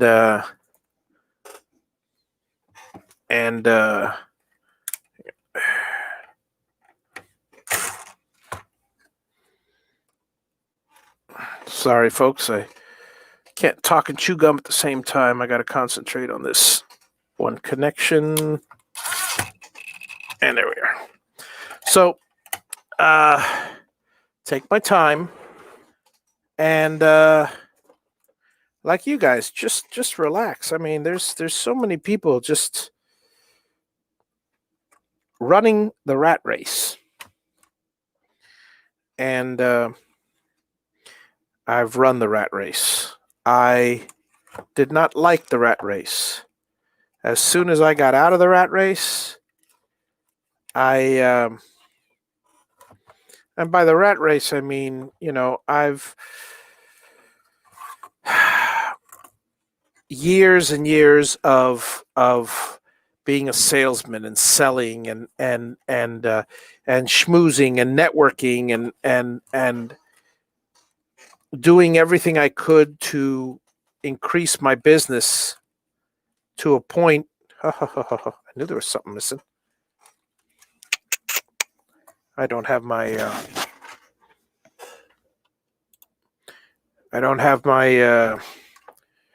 these three wonderful things. See, I've already wired up. Hang on. There we go. I wired up my cables, but I haven't actually connected them to the board yet, so that would be a good thing. Let's see here. Sorry, let me make furniture every day. I can make a table, but it will last exactly. That is, you're absolutely right, Mario. That's exactly right. And I got to tell you, see, you got it right as far as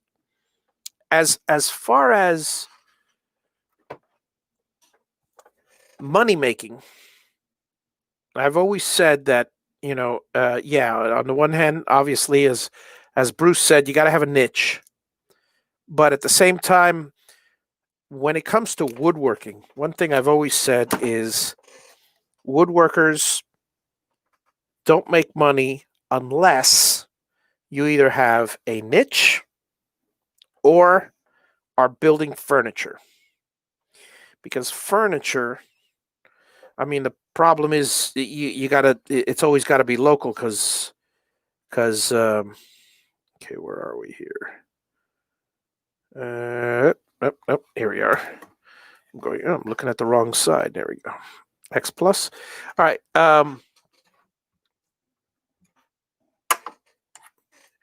Yeah. Furniture. I've known a few woodworkers that are furniture makers, and they make pretty decent money because you can charge 2, 3, 4,000, 10,000. I mean, I've got a buddy of mine who charges $12,000, and he makes some really, really fancy bedrooms, beds. All it is beds with the high posts. But here's the thing about those high posts. Here's the thing about those. Number one, he's been doing it for years, but the big thing is he's got his. Again, I can't stress this enough.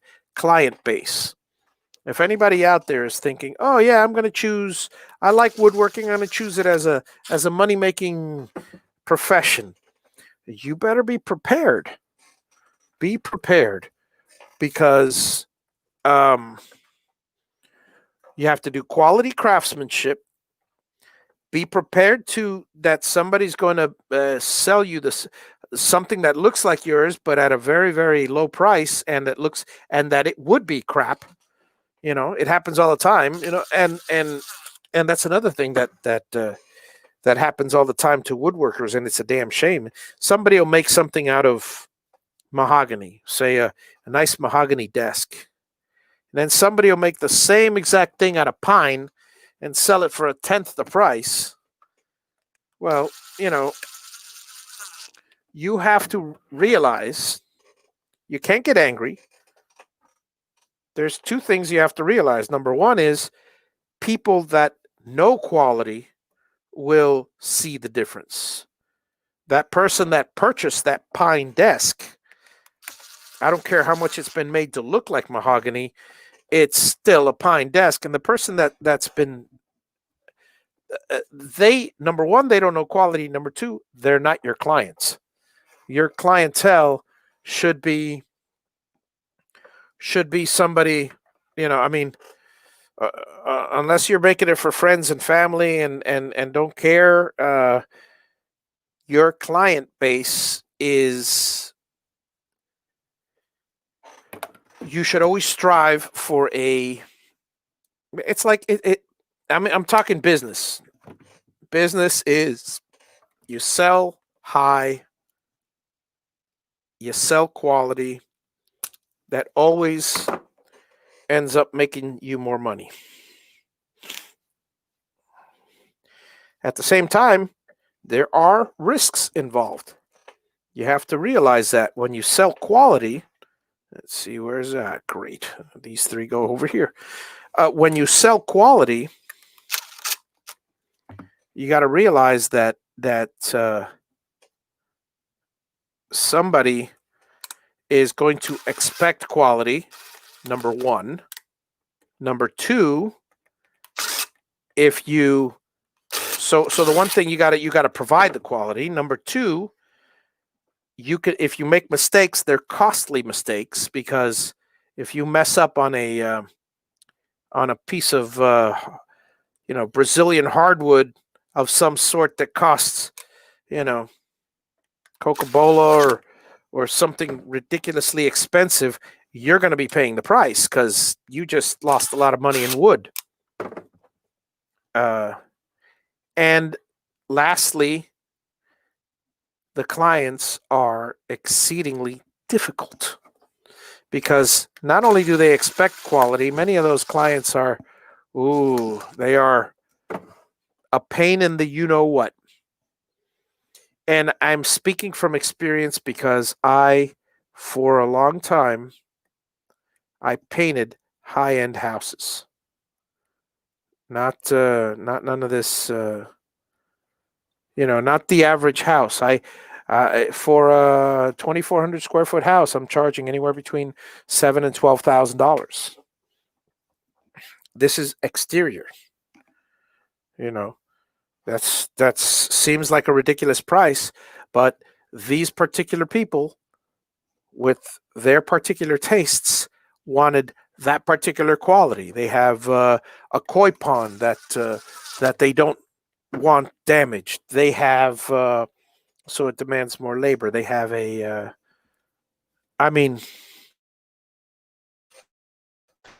just.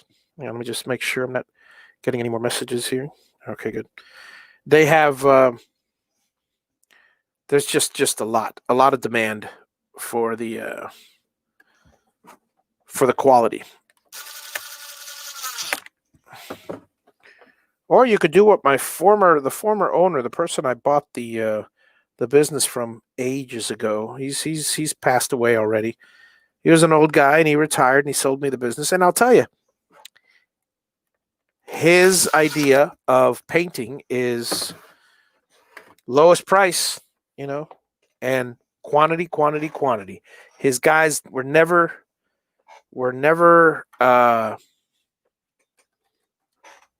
short of work. Okay, I have a problem with one of these. This thing slipped off, so I have to. Hate it when that happens. Oh, two of them. Yep. All right. Let me see what I do here.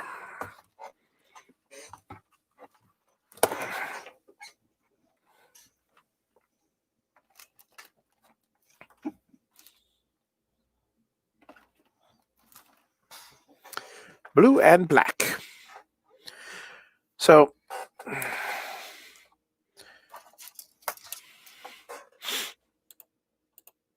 okay, got that one. Yeah.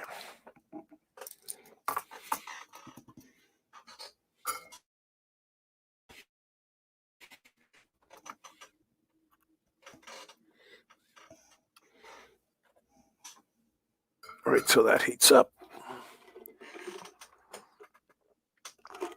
Okay, we're at the final moments here, folks. Final moments. I'm going to finish putting this together. And then, I guess I'll test it tonight. And if all works well, I'll seal it in the morning and ship it out.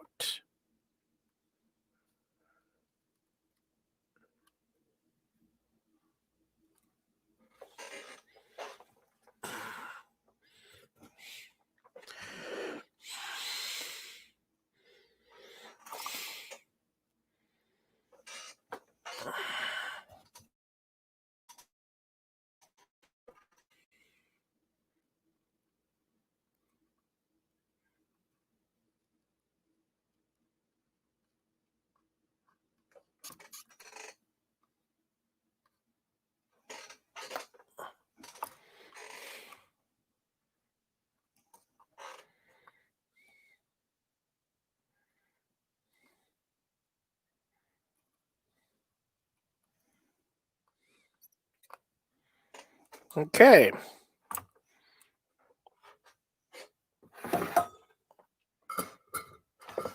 I just had to clear out the old thing here.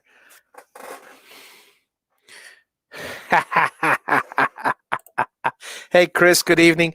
Taping drywall tonight. I actually enjoy it. You, my friend, are not nuts. I love taping drywall. I mean, I became a painter for a number of reasons, and I enjoy every bit of that. I mean, I started. Oh, I forgot the calculation, but I'll let you guys know tomorrow when I come back on here, if I remember. Because tomorrow I'll be continuing the estimate tomorrow. But I got to figure out the calculation of how much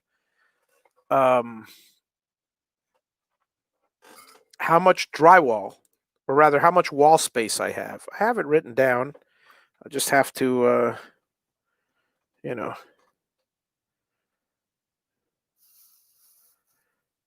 how much wall space, and I got to be honest with you, it's a lot. I mean, let me see how much. I'm trying to remember the number, and I can't remember the number for the life of me.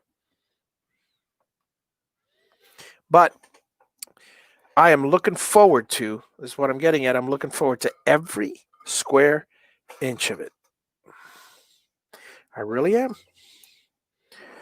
And so, no, my friend, you are not at all crazy.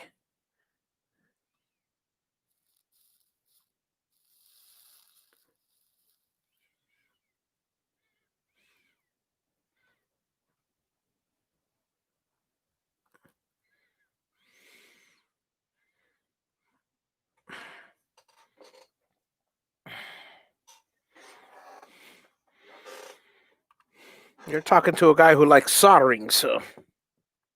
And drywall. That's, I don't know. So tell me who's crazy.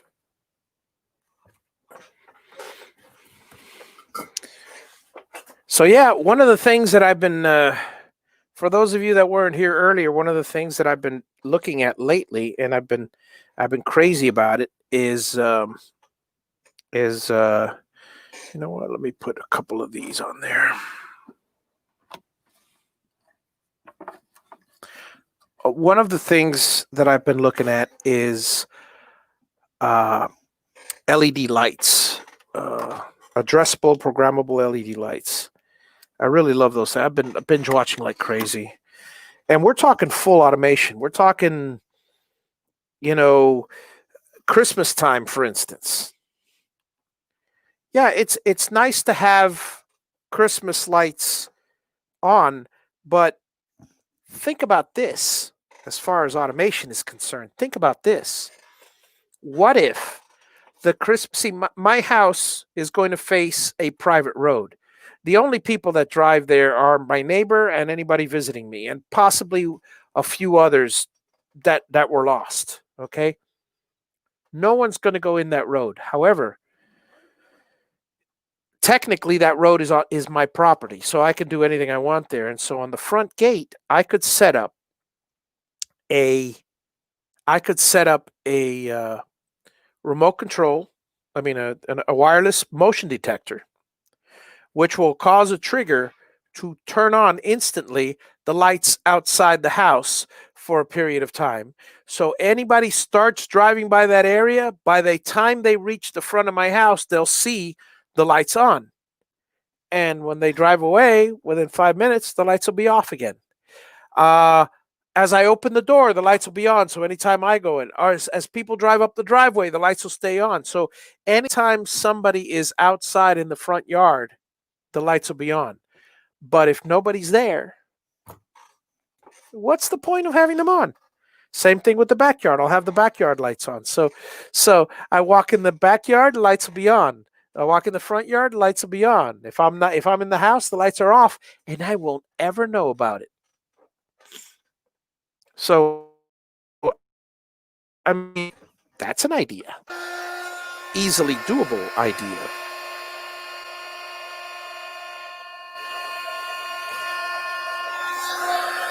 And yeah, Chris, I hear you as far as he used to love soldering. It's that's the thing. It's so funny because for self-taught repair engineer at college radio station, self-taught, no math, just fix it. That's exactly right. That's the way most of us do it. Um, I was I was way ahead of the curve when it came to school because I self-taught myself just about everything. Um, prior to uh, you know uh, prior to college, I was okay. I'm 54, so born in 65 now, roughly. Um, here's my computers came out when I was in 7th grade. I mean, came out actually. No, the computers came out when I was in high school. When I was in high school, the PC Junior was like junior year. So 79 was not a year for computers. Yet in 77, I was already deep, deep into computers. So I had a jump start on everything. And I love soldering. I love electronics. I had a bunch of Heath kits when I was a kid. Remember, I grew up spoiled. So my parents bought me anything I wanted as long as it was, not having anything to do with drugs or anything. I I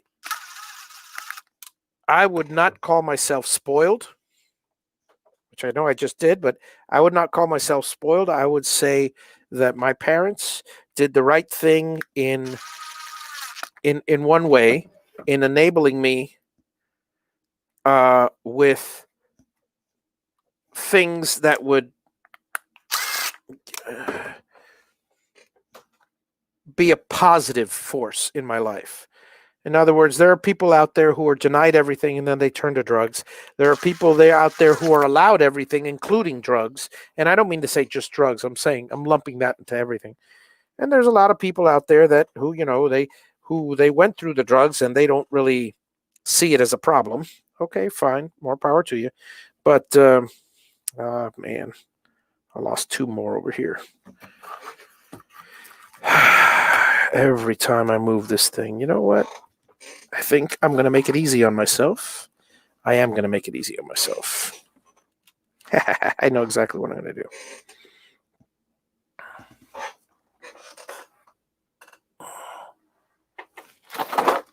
I'm wiring in one of these.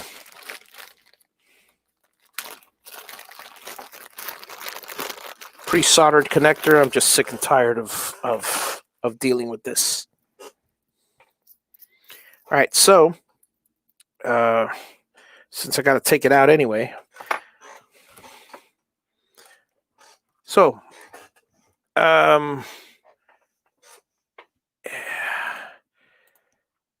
yep, 1980 when tech was simple. I hear you. That was my time. Heath kits and Radio Shack kits. Yep. Yep. I'm the same boat. I'm not allergic to anything. I just, you know, I was taught by my parents that they're bad, and I believed my parents because I loved, honored, and believed my parents. And in the end, I'm glad I did because it's really pointless.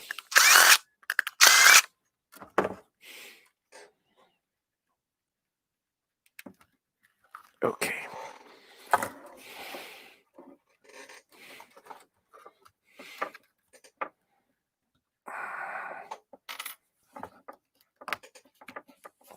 Let's get rid of this little connector here. And where'd it go? Here it is. My new connector here.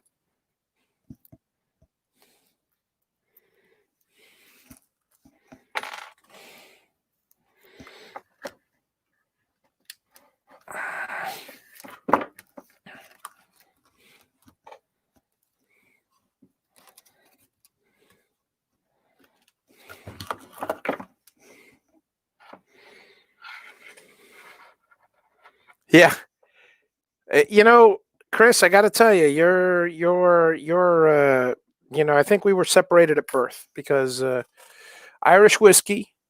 That's a tough one.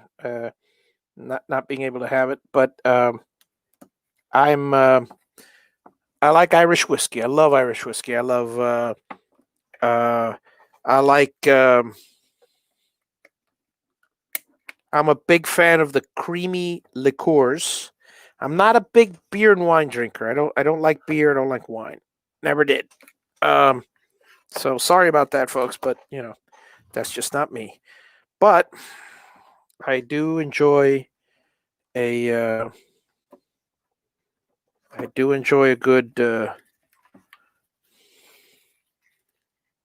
whiskey. Let's see here. This is one.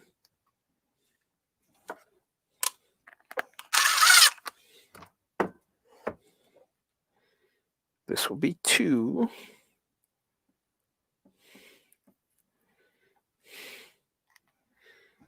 Oh, this is much easier. This will be three.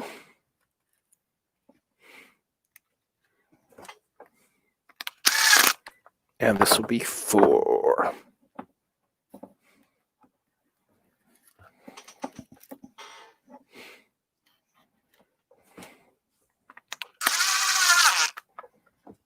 Okay. This and this is a mistake. This is three.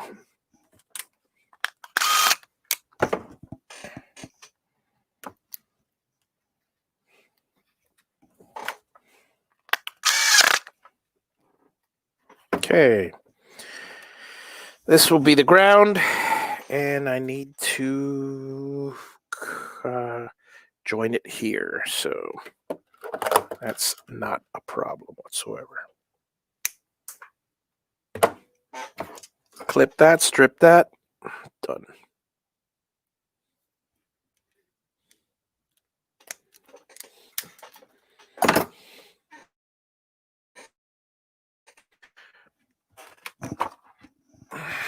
Okay, so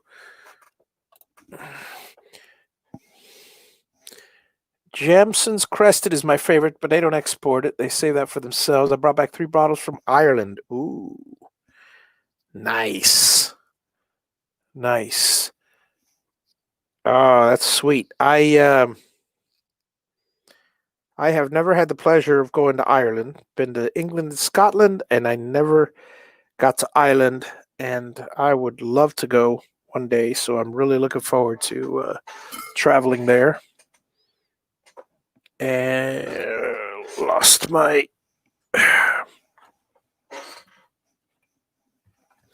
Speaking of solder, oh, here it is, right in front of my face.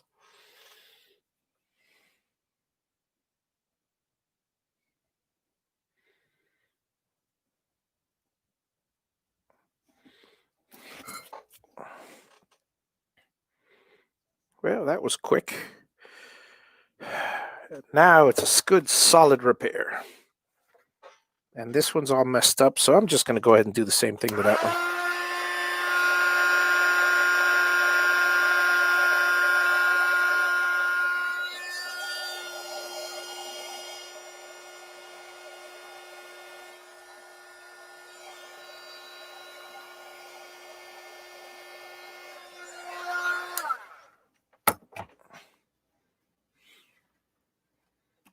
Now, you know what? This one I could just repair the one. Nope, there's a second one out. Never mind. Again, sometimes things are just easier.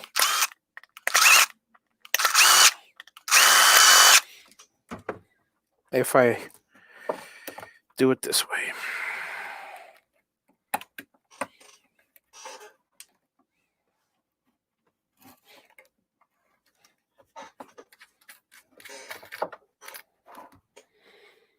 I'm telling you guys, time is money. Time is most definitely money. You guys cannot imagine the time saved for certain things, and you got to take that into account. I don't care what you're making. I don't care what you're building, but okay, my house is a perfect example. I am going to spend so much time that would it be better if I take the time. Oh, let me see. Only went there once. Wife gave us a trip for my 60th. Oh, nice, nice, nice. It's a great present. Um, I am going to build my house, but I'm going to do it for two reasons, and none of them have to do with money. Because, well, actually, no, that's not true. See, here's the thing. Hey, I missed him. There was a baby lizard on my computer over here. He's going to be roaming here until he dies of hunger. I was hoping to throw him outside. Anyway, so what happens? I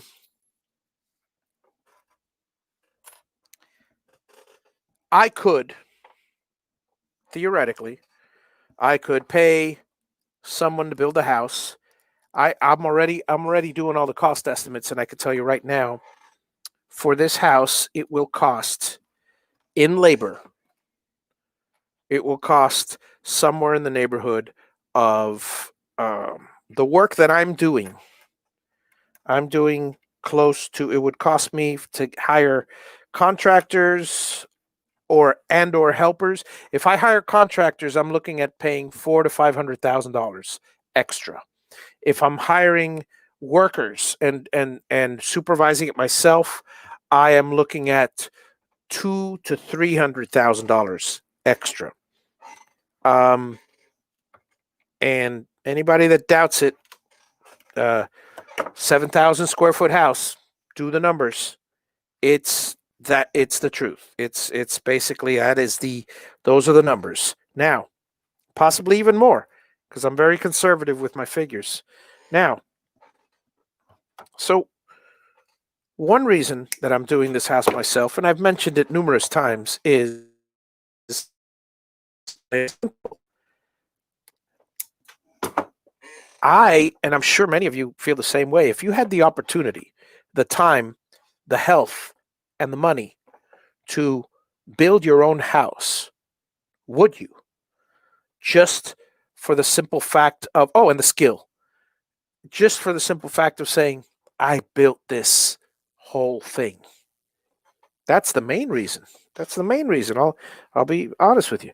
But a big part of it is, huge part of it is the fact that, that is the biggest part. Bottom line, that is the biggest reason. But a secondary reason is, especially after looking at all these numbers, I'm going to save a ton by doing it myself.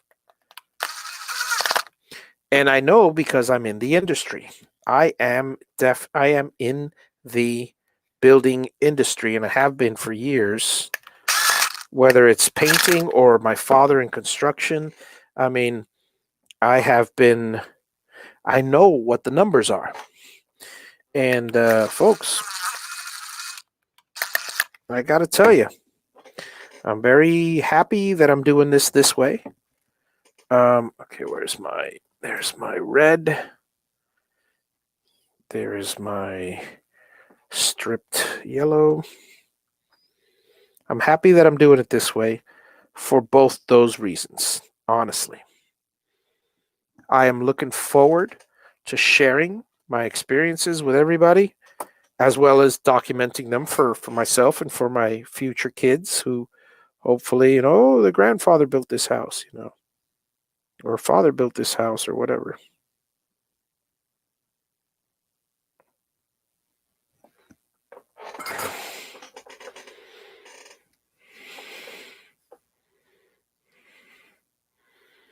It is just a fantastic Fantastic place. Worked very hard to get to this place.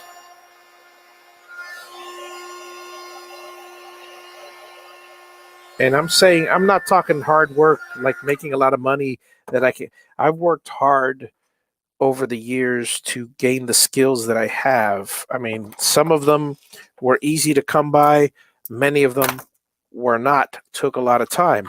Some of them, I got to be honest, some of them were easy to come by, and it was because I was forced. Like when I was younger, I wasn't very happy with school, so I would jump over to my dad's. Um, so I would go over to work for my dad for a while, and then I wasn't happy with that, so I'd go back to school, and then I go, but I wasn't ready for school, so in the end, I kept going ping ponging back and forth and back and forth. As a result of not wanting to do either one, I had gained over the years one heck of a lot of experience in both, particularly in the trades, and okay. See if anything is being problematic here.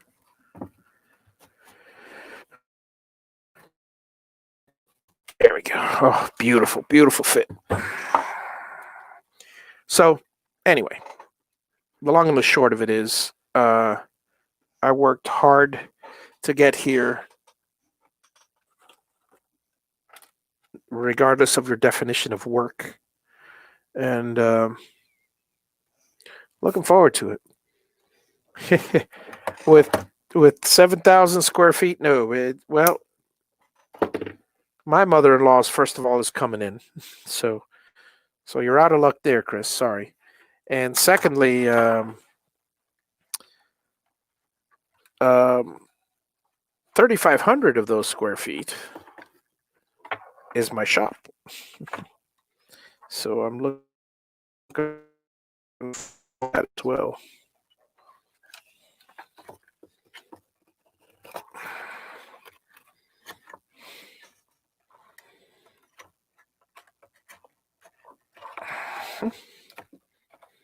Ye old. This is probably the only tough part, the accommodating the. There we go.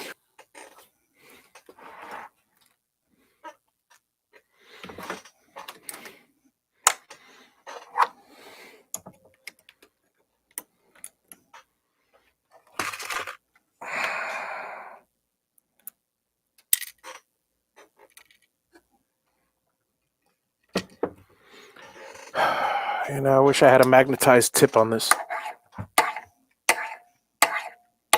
Got to do it the old-fashioned way, and it doesn't hold for very long. But it holds.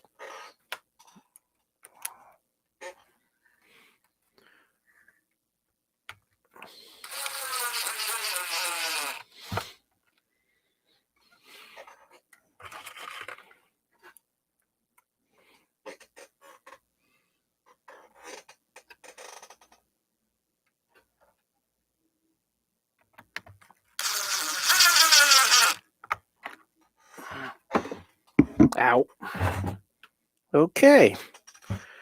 We're good to go. Time to neaten up some cables and turn it on, plug it on. So let's do that, folks. Let's do that. Let's see how well it works. First, let's just plug everything in. Okay, this will be red. This will be green, Z. This will be blue.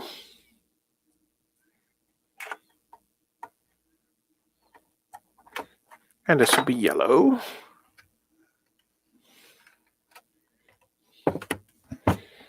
So here's yellow.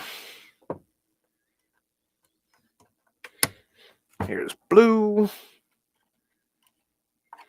This will all get neatened up in a little bit. I'm just making sure it works. This will be green as before, and this will be red. All right. Here we go, folks. The moment of truth. Truth.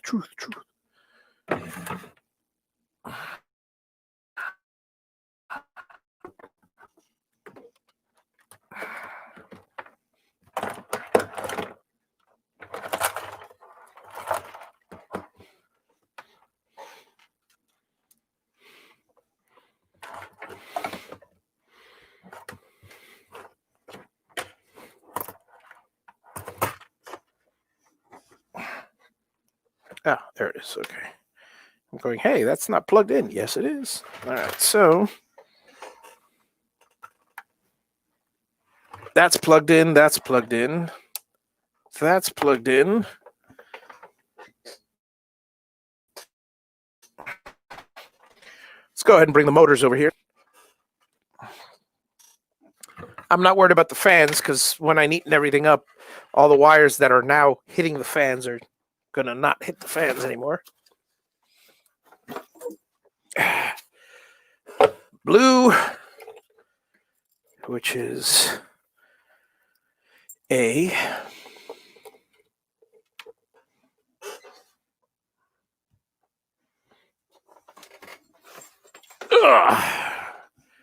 Yellow, which is Y. Moment of truth, guys. Moment of truth. And by the way, 50% of the time, there's something wrong or backwards or something. So I am always extremely surprised when that other 50% happens. There's the X.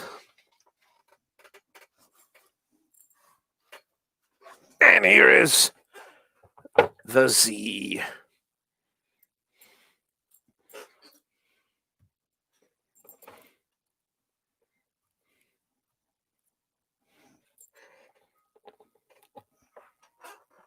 And here is my test box, which many of you have seen before. I'll put it there so you guys can see the test work, if it works.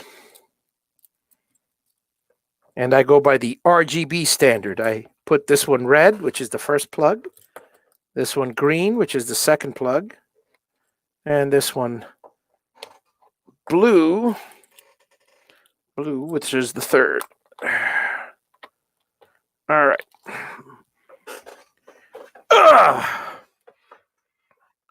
Let me do my old Mach 3 loader. Turn this on.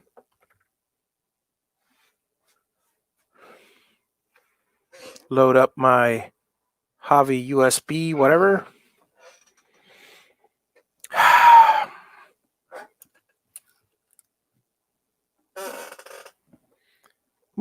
3.6. I seem to have a voltage there.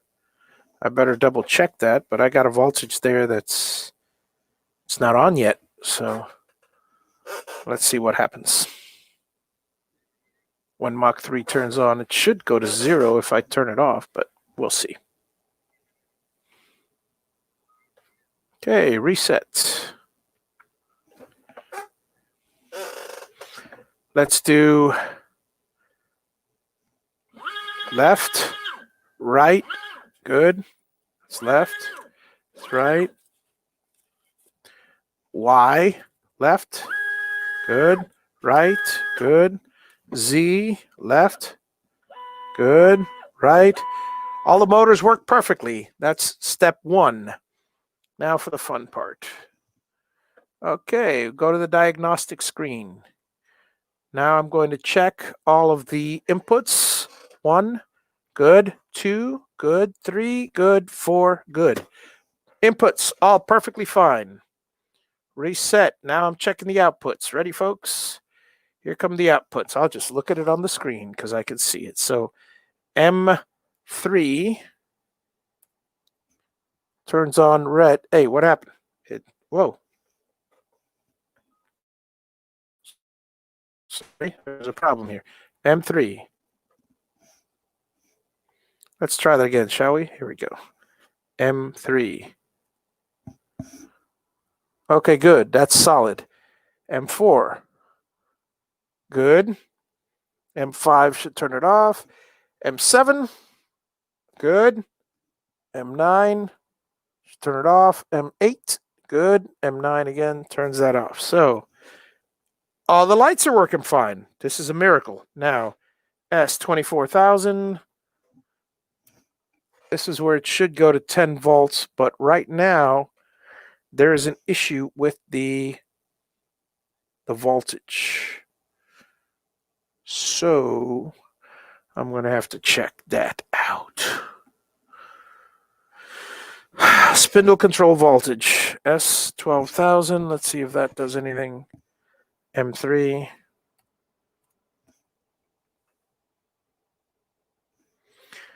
It's not affecting anything. I think the voltage may not be in the right place. Or maybe, I don't know, shorted with something else. Let's see. Sorry. Let's see some comments here, Paul. What's the size step? They're 425. 425 ounce. You do not need more. That's ridiculous to get more. As it is, 269 is plenty. You get more, you rip your machine in pieces. Okay, so this one is going to...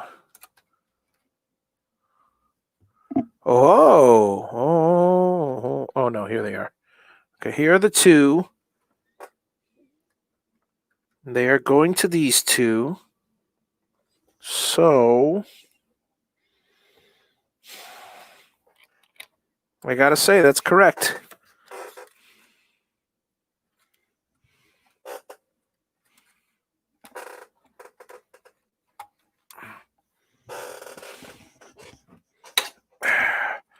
Let me reset that board. Let me unplug it first here.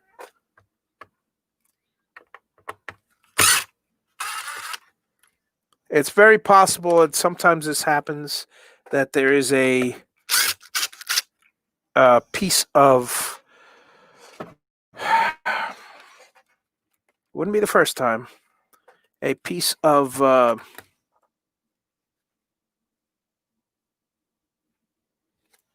copper. There's one.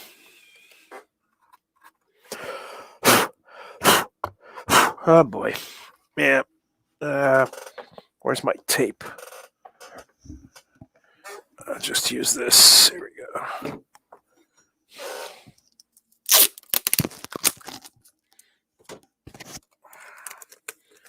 Yeah, every now and then.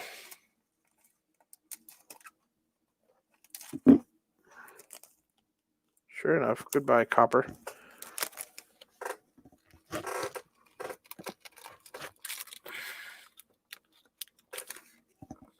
You got to be careful, folks, unlike me. When you cut your wires, do not drop them underneath the board. Because occasionally what happens is, they tend to short out certain things. And then also another thing that happens is that you got to be careful with is flux.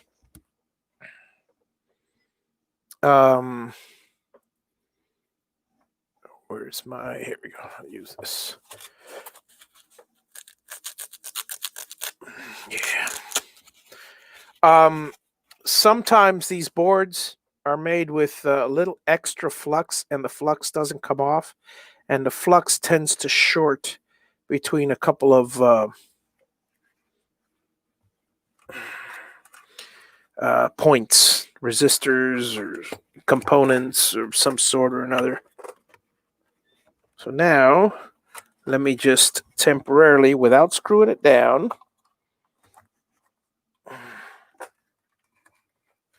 check on the...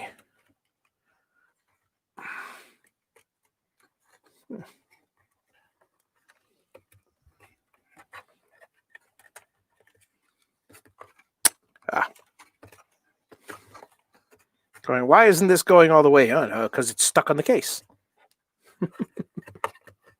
There we go. All right.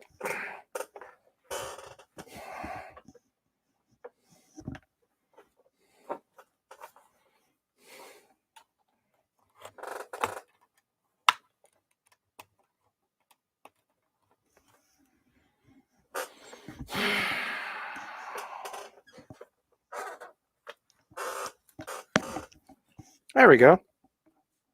Let's see. That's better.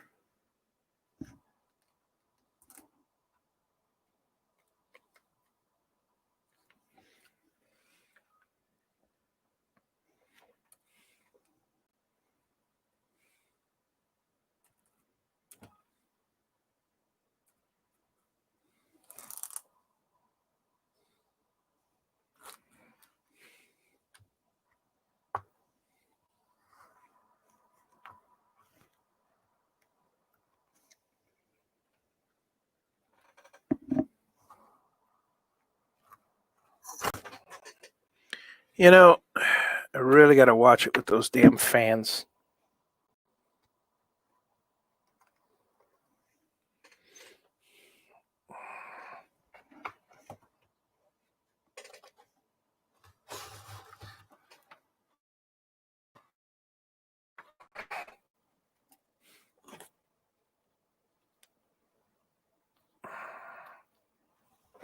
Okay, good to go, folks. Good to go.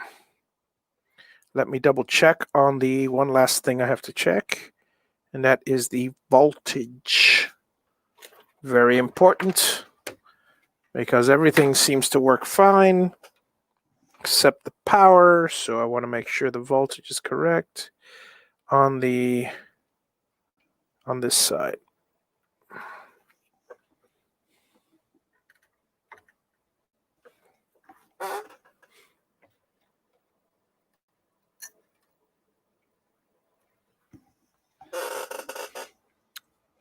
And yep, sure enough, it's a little tiny bit low. Let's make that up, shall we?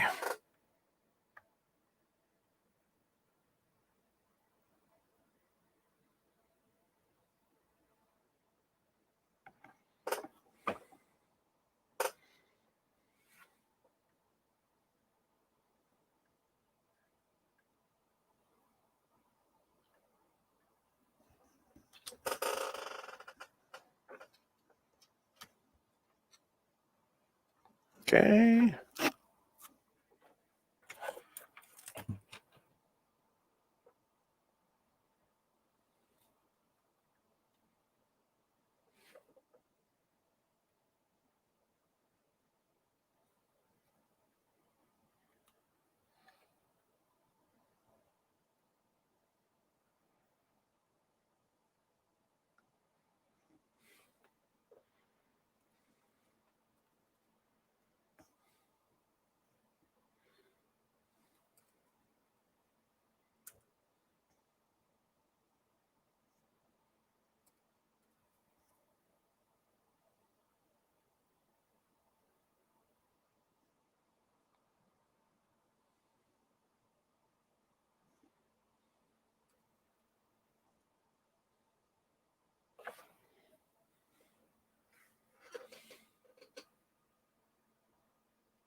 Okay.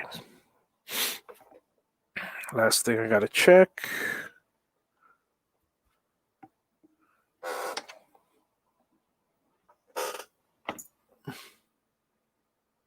Perfect.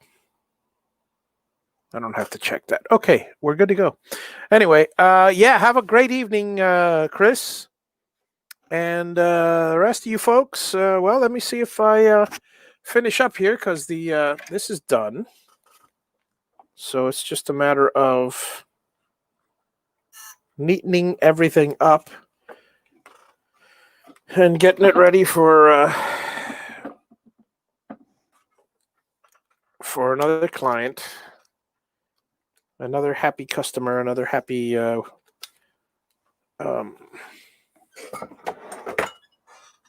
All right, so let's unplug this. Let's turn this off. Let's unplug this. Everything works as it should. And I'll do the final test after I neaten up all the stuff. But basically, folks, this is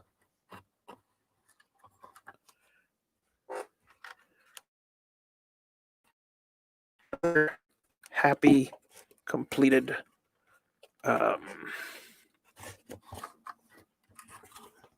CNC controller.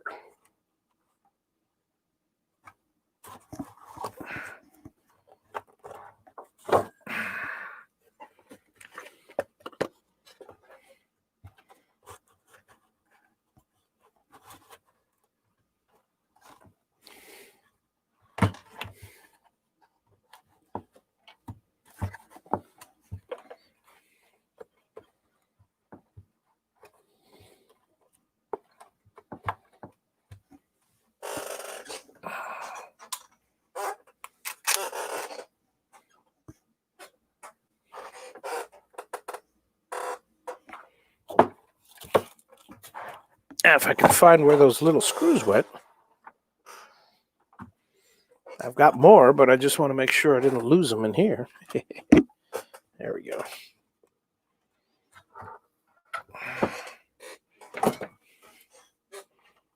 Found them.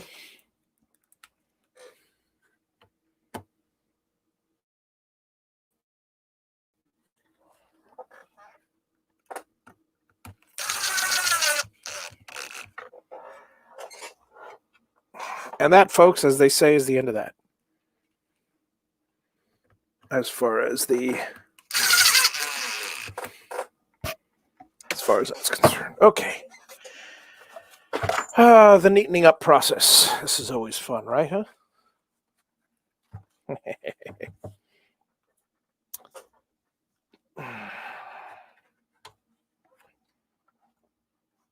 And yes, I always take these off because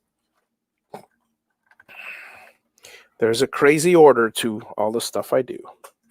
All right.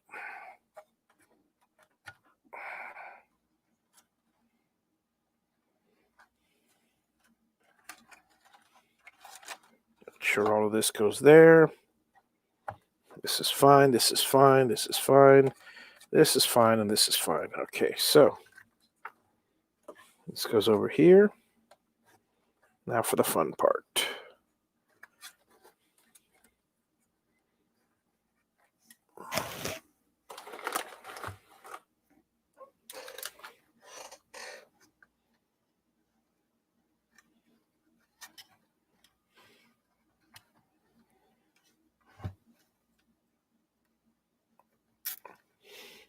Any other subjects, guys? I'm happy to chat while I finish building this.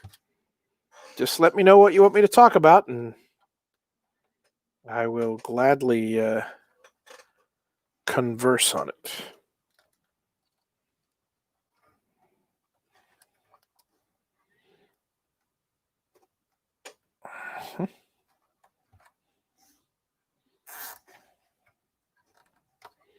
Got any questions about the Javi box? Do you have any questions about steppers in general?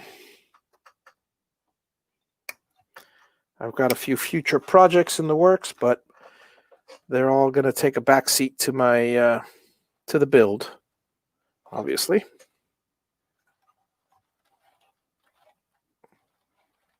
Okay, so we're going to take, you know what? I think I'm going to go ahead and unplug these first because it's a lot easier working with them out of the way. George is only 2,000 votes apart. Discuss. Yeah, oh boy. I got to tell you, those Georgians, you know, I would have thought they'd be a lot more democratic than that, but, well, you know, a couple particular Georgians have let me down recently, so don't know what to tell you, folks.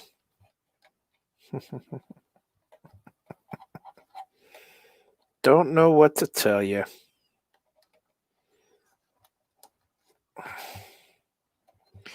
But same could be said about Florida back in 2000, so I can't say anything. But we made up for it. No issues this time. And what's more, I got to tell you, I'm quite proud of my city. Okay, granted, it still went Democratic, but the Cuban American vote. I mean, because this is a black and a Cuban American and a different Argentine American and all Nicaraguan American, all different types of South American vote. But the Cuban American vote, I'm happy to say, mostly because their fear of socialism, because they went through Castro. But I didn't.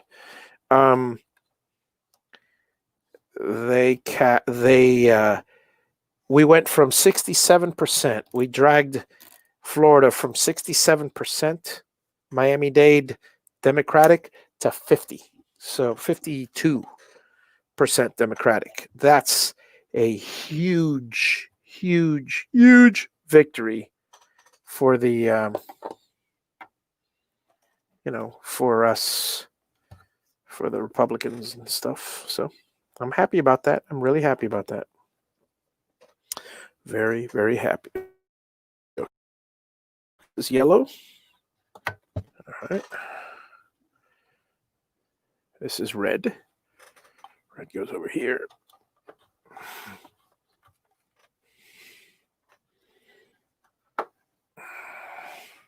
Green. And of course, make sure this is blue. This is blue.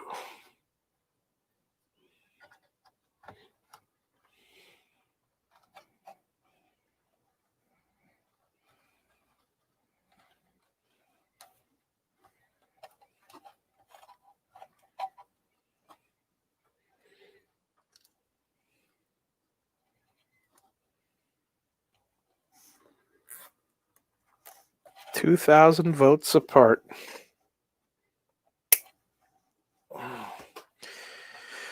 Kind of happy I took the time to just relax and do this because I'm tired of watching it. It's the same thing. It's everyone's eating their young.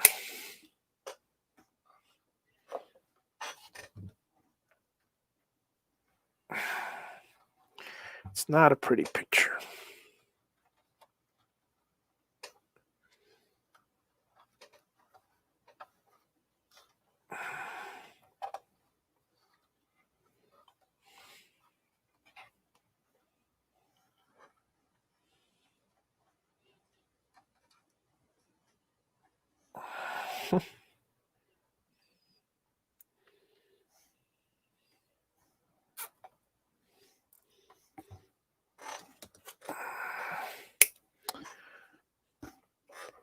I was saying earlier, Paul, I am very happy that I am the way I am as far as I have been brought up that I don't care who the president is. He is my president. This is my country. He is my president. And for the moment, until January 20th, possibly beyond, but we'll see. For the moment, until January 20th, Trump is my president. I will not speak ill about him. I don't disagree. I greatly disagree with his family values, his character, things like that. But a lot of people do. But I follow him because he is my president. That goes for any Democrat, any Republican, either side. That's the way I've been brought up. That's the way I shall always be. When Barack Obama was president, I followed Barack Obama. I cheered for our country. Always had respect for the office. Always. And then, I disagreed with a lot of his policies, but I kind of felt sorry for him because Congress really, for all intents and purposes, blocked him. And, he couldn't get anything done. Not that a lot of the stuff that he was going to get done is good. I'm not a fan of Obamacare. I'm not a fan of a lot of things. But, okay. But when this particular president leaves the White House, I'll have some comments. Because just as I almost regretted voting for the young Bush, I love HW, but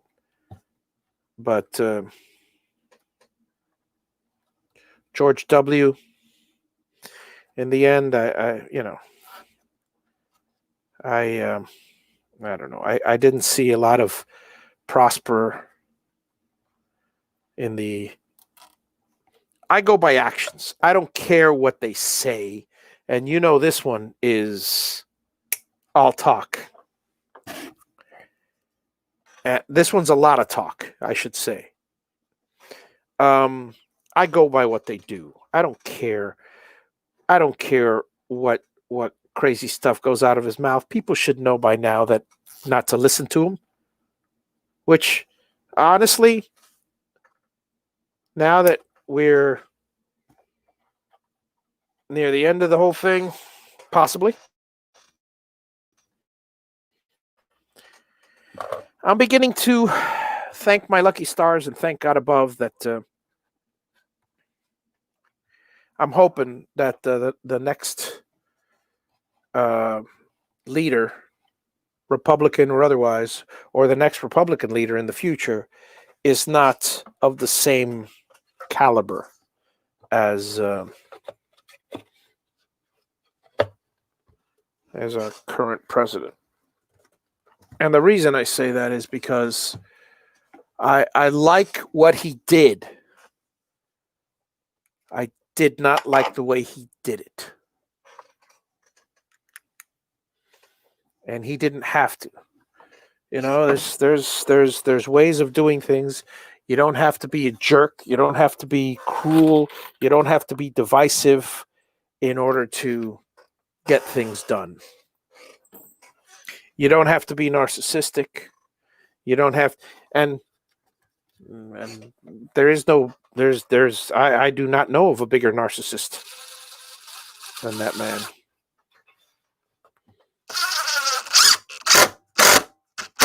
And I say that with the utmost respect because, frankly, and I've said it before, I've known many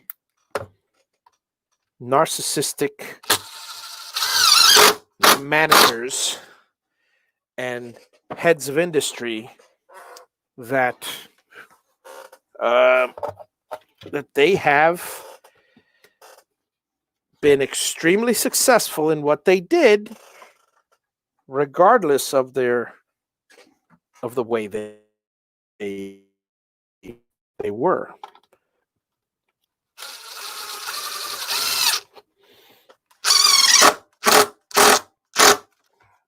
I don't know if you have to be narcissistic to be a good manager, but it helps.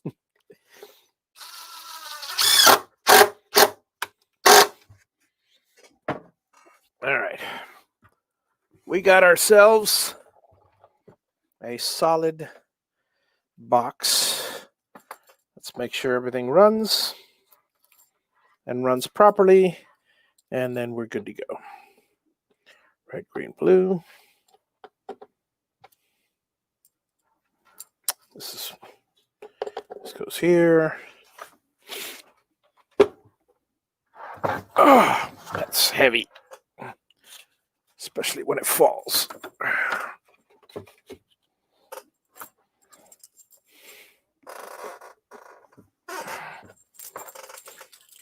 I've seen a lot of different commentary out there about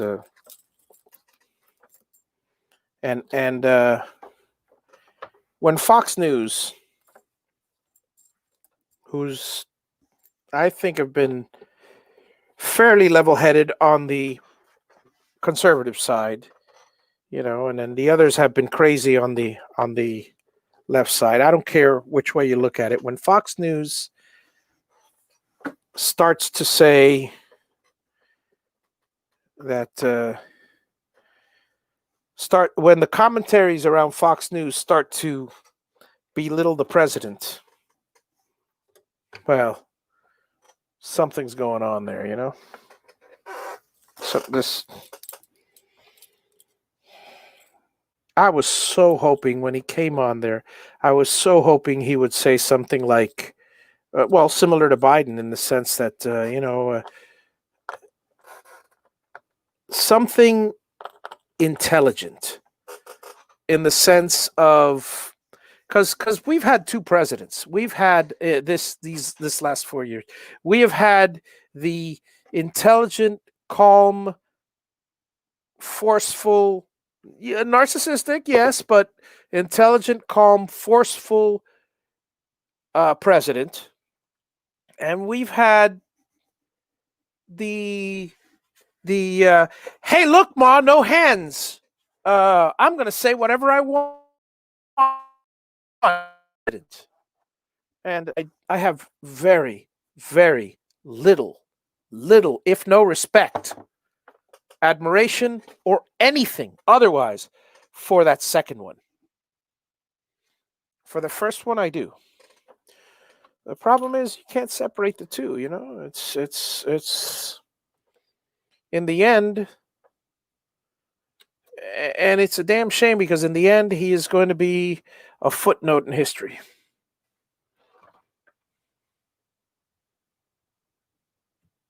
If he was going for the infamous look, then, you know, he says he's I know from a lot of documentaries and from even his own stuff, he the win at all costs scenario is what he strives for. And I got to be honest with you, it's not working for him. It's funny because I watch West Wing, and there are so many parallels with West Wing. So do they have to be corrupt? That's a good question. To whom are you referring? Which ones have to be corrupt? Because, you know, I have not really met a president who was who didn't have a certain level of corruption. Everybody's human, and people in power less so. So, you know, I mean, I M7, M8, M3, M4, M5, M9. Good. All right. So left, right. Where are you? Reset, and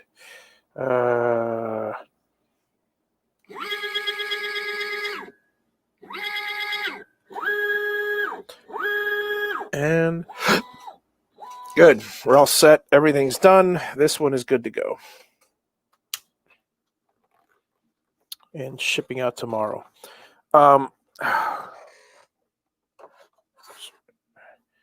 Okay.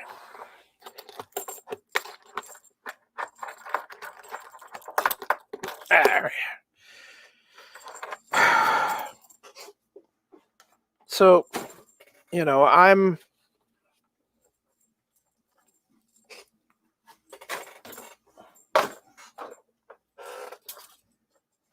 still rooting for the ballots to come in,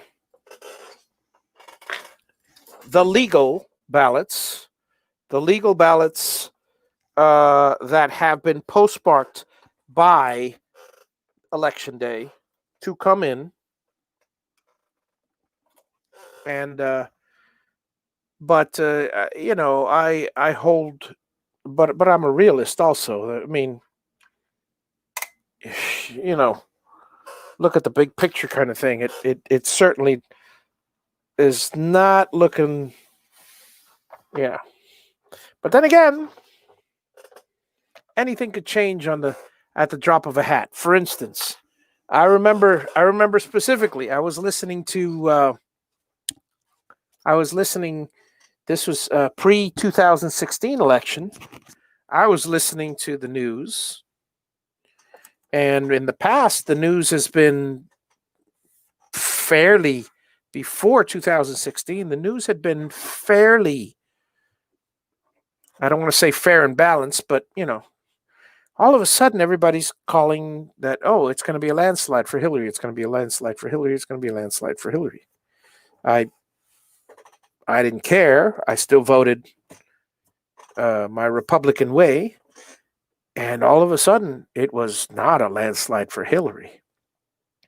Everybody was shocked on the other side, and many of us on the Republican side were pleasantly surprised, but still surprised because I mean, you know, it was quite a shocker, you know. Um, Again, I don't know what's going to happen. I just politicians, pain in the ass, every one of them. I I don't know what to tell you. I am so happy that it's so funny. I never used to be very very political and stuff, but I will say something that somebody told me that kind of hit a nerve. I had a neighbor of mine. So I'll share this story with you. One of my neighbors, um, he was a Republican for years. He still is a Republican. He's still registered as a Republican, but he's not happy with this particular president, and so he voted against him. Uh, Me, I'm. It depends. See, I am Republican for the economy. I I have seen what he has done. My situation has become better. Many people have become better, and that is why I continue to support the Republican platform and on the economy. I am, and I will tell you right now, I am there definitely.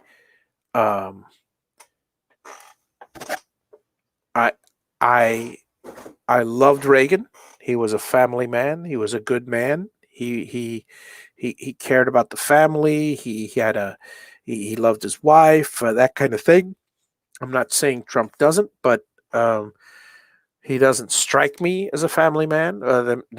Clinton, same thing. He didn't strike me as a Jimmy Carter, family man. All right, so I'm talking both sides of the aisle when it comes to family values. Jimmy Carter, positive. George Bush, both of them, positive. Reagan, positive. Um, Clinton, negative. I'm sorry. I don't care. He just no family values. As far as not somebody with wholesome family values doesn't cheat, even halfway cheat. However, there are other aspects of him that I do admire. You know, he's not he's not all bad. Like I'm not one of those diehard Republicans that hate all. I really I'll talk to them and I'll agree with the Republicans and the Democrats that are on the ends, but I'm not happy with them. I'm not a big fan. I'm not a big fan of the person who has no tolerance and absolutely no, for the other side. Um, because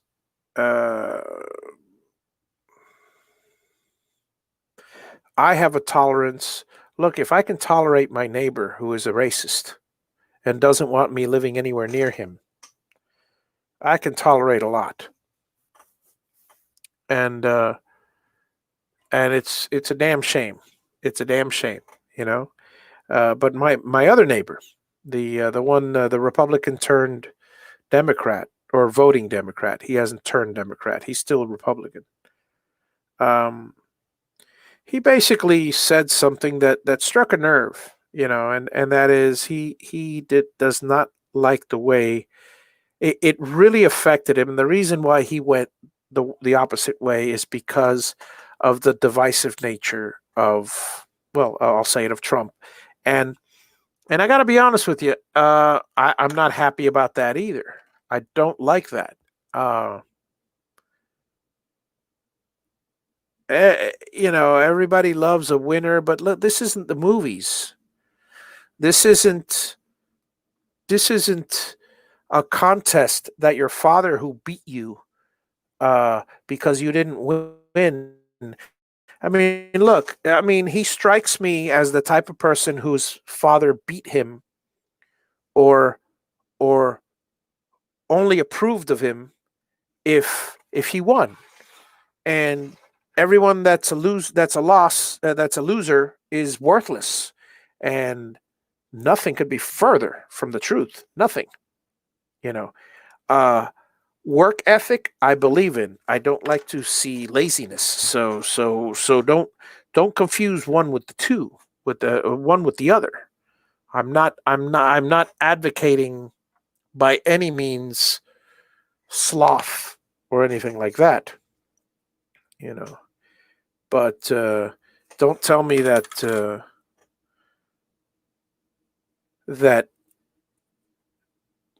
it don't tell me that only the first place person is the winner and everybody else is worthless. Because that's not the truth. That is far from the truth. You know. And he strikes me as somebody that if he I don't believe in winning at all costs. I do not. I do not. That's actually losing. That's actually losing. He has lost my respect over just very recently, just today. I was expecting my president to be a civil person and say something. He was getting on this afternoon, and I was expecting him to say something as professional. And this is the big thing with me, is professionalism. I was expecting him to say something as professional as all the votes are not counted yet. It's not over. I'm looking forward to the end. Yada yada yada. But to go and blatantly say that stop the count. I'm sorry, at this point now, that's corruption. That's evil. That is dead wrong. And I don't say, and I say this as a diehard Republican. Dead wrong. This is not an opinion. This is a fact. There are ballots that were counted, that were put. If I had a ballot, and I don't care who it's for, and I voted for Trump. If my ballot for Trump was submitted because whatever reason I was up on the property up north or up in one of my businesses, and then I come down and I have been gone for 2 weeks, and it just so happens that the day before election, that's when I send in my ballot. And it's in the postal system. Now, the postal system is, oh yeah, they're prioritizing it. This is Miami. This is 4 million people, 3 million people, however many millions of people, 2.8 million people, uh, and all voting late and all at the same time. Don't tell me that my vote now, you got to stop counting it, because it still counts and it's going through the transition. So I'm personally offended at that and professionally offended. But what's more is that somebody would actually have the balls, I'll say it, to say that. That's not a professional. This is now somebody that wants to win at all costs, and to hell with everybody else. And yeah, I hate to say it, but he's going to be sadly disappointed, because I happen to believe in our judicial system fiercely. I have seen judges that will stick to the letter of the law, but more so, I have seen judges who stick to the heart of the law.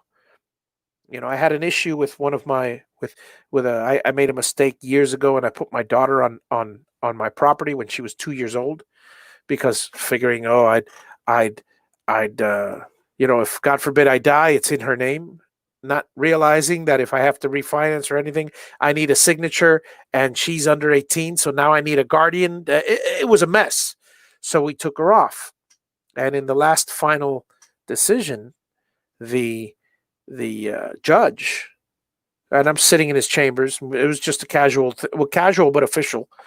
And he was said, we want you to award guardianship, but at the same, and now we have to, and now I have to and I asked him, do I have to come back? Because now that I awarded guardianship for the deed, he goes, no, I'll issue that order right now. This is right. I explained the situation, and it wasn't an issue of law or anything like that. It was a person talking to another person, and do what's right. And what's right is right. And there's a certain president that I have a feeling, and the Democrats are okay. So Dave, you say the Democrats are doing what? Because I saw your comment. That's actually what the Dems are doing, but I don't know what you're referring to, because I've said so many things. I I don't want illegal ballots counted. Obviously, nobody does. But I don't in any way believe that I don't believe that the powers that be want that either. Now, I certainly feel that there are people on both sides of the aisle that are corrupt. Democrats throwing in ballots, and Republicans throwing in ballots. I mean, I do not doubt that is possible or even likely. But odds are, I got to be honest with you, odds are, because this system is okay. Let me not screw this on my pinky, because I'm never going to get it off otherwise. If I continue to screw it on, I'm going to get it stuck in where I can't get it off. Hey, Paul, have a nice evening. I'll be getting off of here in a few minutes as well. So Big D, I mean, what, I got to tell you, I still have hope that we win, but I'm starting to lose. I'm starting to, the wind is leaving my sails the more that man talks, the more our president talks, because I support him, and I want to support him and stuff, but he starts saying things that are just so ridiculous. I mean, really, really off the wall ridiculous. They both do. They both do. But you know. Um, but I I listen in between the lines when it comes to Trump. You have to, because what I hear is um, every legal vote. uh, when Trump says uh, to count legal votes, I hear that, and when Trump says uh, votes that are cast after the election are not legal, I hear that. So I hear the words, I hear the exact meaning of the words. What the Democrats hear is he wants to discount all votes that are counted after the election. There's a big difference. Big difference. He didn't want him to stop the counting in general, but make sure there was a value. Okay, I agree with that wholeheartedly, Dave. I agree with that wholeheartedly. However, this last one that he was, a lot of times, I got to keep reminding myself I can't listen to what he says because sometimes he says stuff coming out of his mouth and he doesn't think. It really is a problem for him. A lot of what I mean, tell me if I'm wrong, tell me if you disagree, but throughout the last 4 years, there have been many things that Trump has said that I'm going to myself, what the hell? I know what he means, but he didn't say it, and we know what he means, and it's difficult. I would like somebody to say what they mean, and we know that Trump is not that person. He doesn't say what he means. He says a lot of different things. Sometimes he says completely opposite things, and you have to really, really read between the lines because, now on the last, I'll have to go back and watch it again, but on the last press conference that he had, well, actually on the Twitter feed, he's saying, stop the counting, stop the counting. Stop the counting, we won. That's not right. That I disagree with that statement completely. Stop the counting, we won. I do not agree with that. That's one statement that Trump has said that I'm really, really upset about. Don't say we won because the counting's not over yet. We could win. They could win. Nothing is certain until those last votes are in. And while Pennsylvania or one of the others, I forgot which one it was, one of them has a deadline of Tuesday, one of them has a hard deadline of Friday for the properly postmarked ballots to come in. See, because after that point, I know that after Friday, even if it's properly postmarked, tough luck, too bad, so sad, you don't count. That's the end of it. And I understand there are legal issues. There are legal issues that are happening.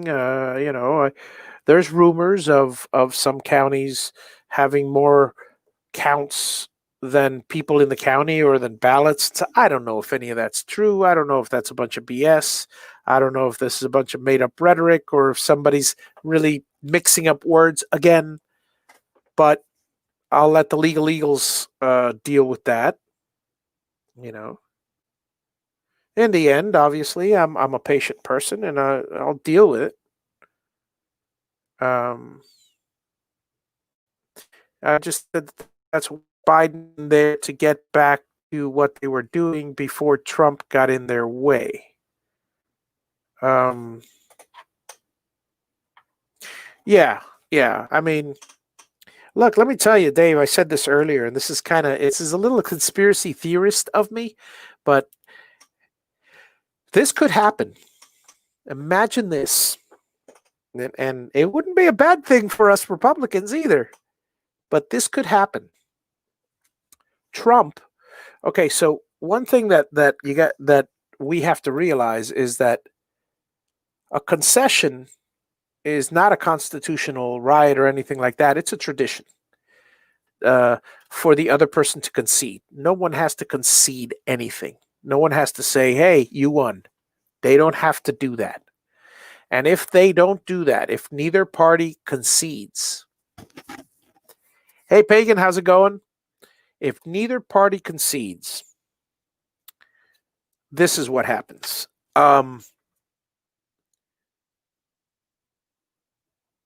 The votes continue to be counted.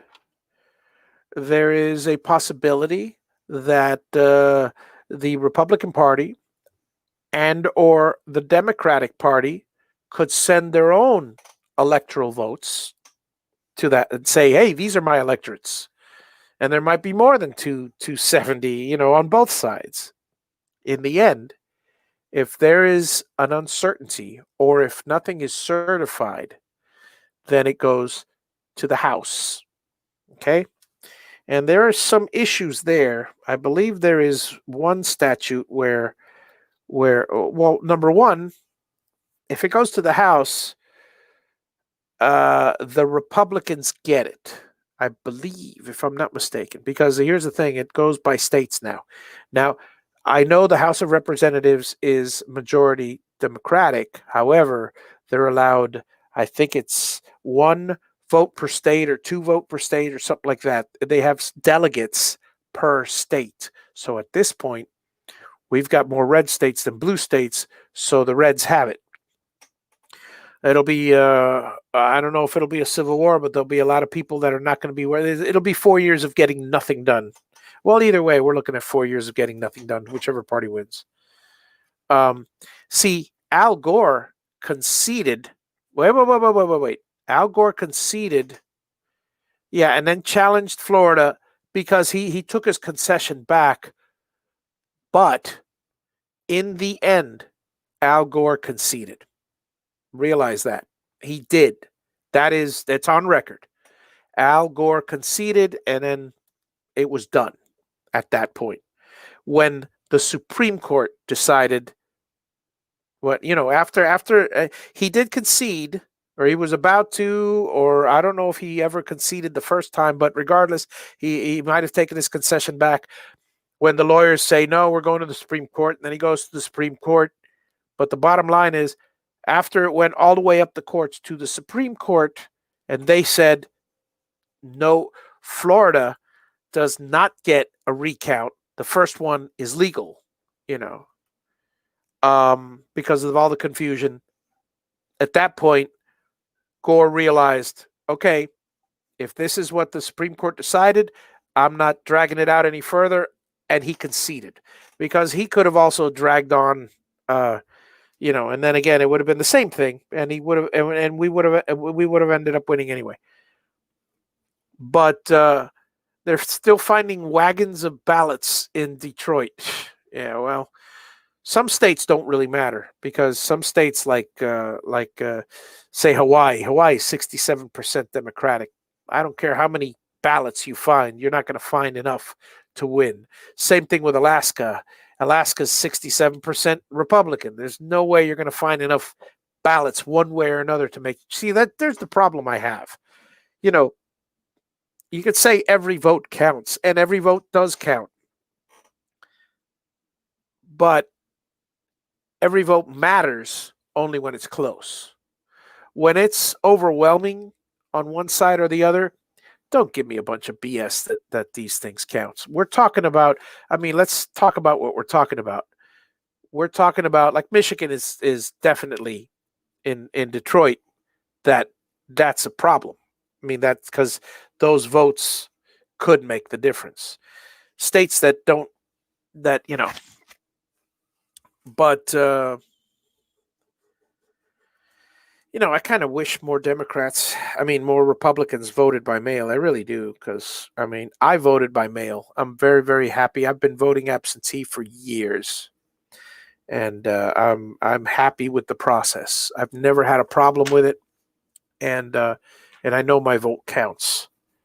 And but that being said, um, yeah, he did concede on election 3 days later. So so to continue with my little scenario here, there's a situation in which Nancy Pelosi, if it's undecided on the 20th, and you're gonna love this, guys, you're gonna love this, and Trump, for all I know, may be scheming for this. If you never know. Listen to this. If it's if no one concedes and it's not certified, there's still a lot of lawyers and stuff. By January 20th, guess who becomes president? You get it. The next person down the line gets the presidency if there's no true winner, and that would be Nancy Pelosi, the Speaker of the House. Well, guess what? At that point, what would happen? You're going to love this, guys. Yep, there you go. Queen Nancy will become POTUS, but you're going to love this. Listen carefully, folks. At that point, Trump, if he's smart enough, will concede and give it to Biden after Queen Nancy becomes POTUS. Pelosi has to resign from as Speaker in order to become president. So she resigns as Speaker. She can no longer be Speaker. She has to be reelected. And then what happens? She becomes president for a day. Trump says, okay, you guys win. I concede. And then Biden is president, which he may have been anyway if Trump, they may drag it out, but then by that time Nancy will be screwing up everything well, anyway, Biden is a worse evil, is a better evil than Nancy is, I feel. But here's the beautiful part. If in the end Trump believes that Biden would be president regardless, and he chose to make a fight of it and get Nancy to be president for a day, Nancy just got kicked out of someone will follow her place. Someone will follow in her footsteps. But would it be as bad as her? Okay, thank you, Pagan. See, isn't that now that for Republicans would be boom, fantastic. Yeah, we lose, but it's like, I don't want to say, weapons of mass destruction, but think about it.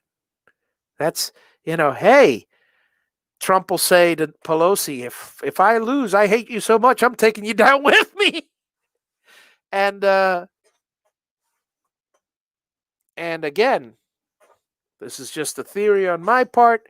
It's something the president may or may not have thought about, but regardless, he's doing things his way, and this may end up, regardless of whether he planned it or not, being the way things go. So it's think about it. I mean, honestly, guys, for those of you who are my fellow Republicans out there, if Biden's going to win regardless, wouldn't you rather have Nancy out of there? Oh, and then there's an added bonus. On the one hand,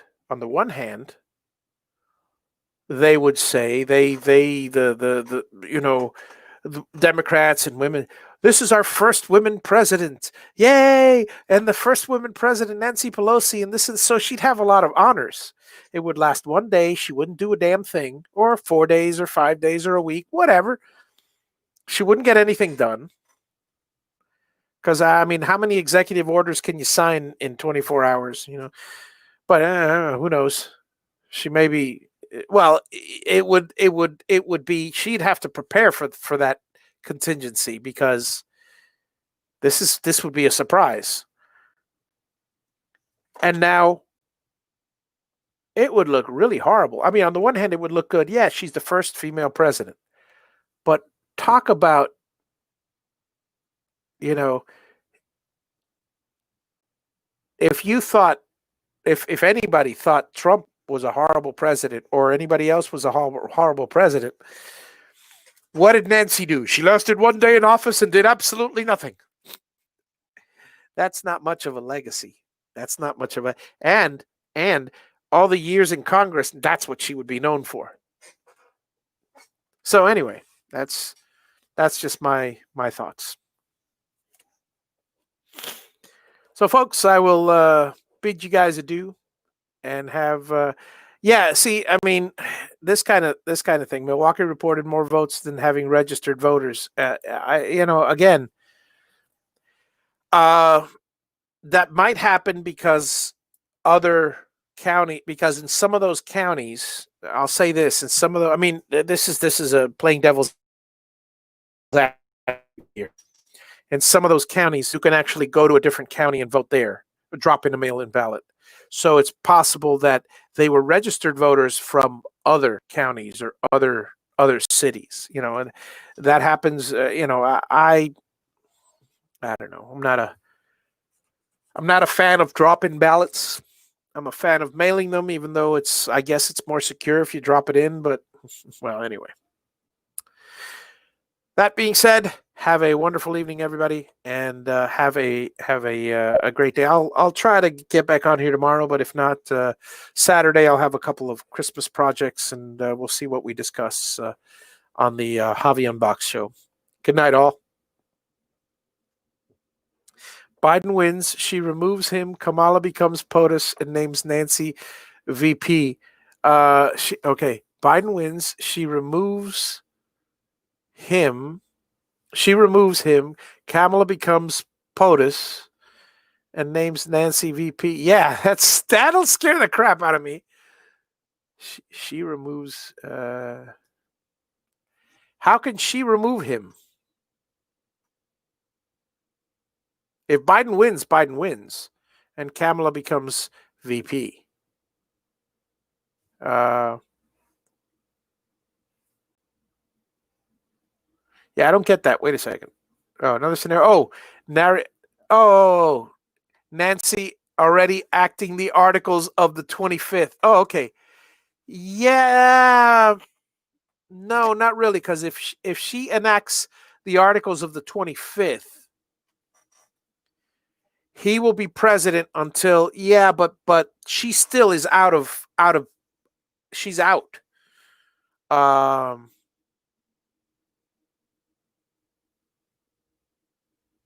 No, and yeah, that's true. That's true. That could happen too.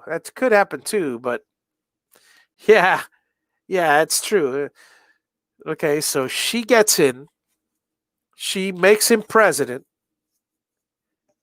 for a day. So now it's her. Then it's him president for a day. Then he's out. And then she's back in power. At that point, if Trump quits at that point, I don't know. You're right. It's a definitely a scary scenario. But well, Kamala is well, it's still not as scary as Nancy, but she's crazy. She's crazy as well. So anyway, have a nice evening, guys. Good night.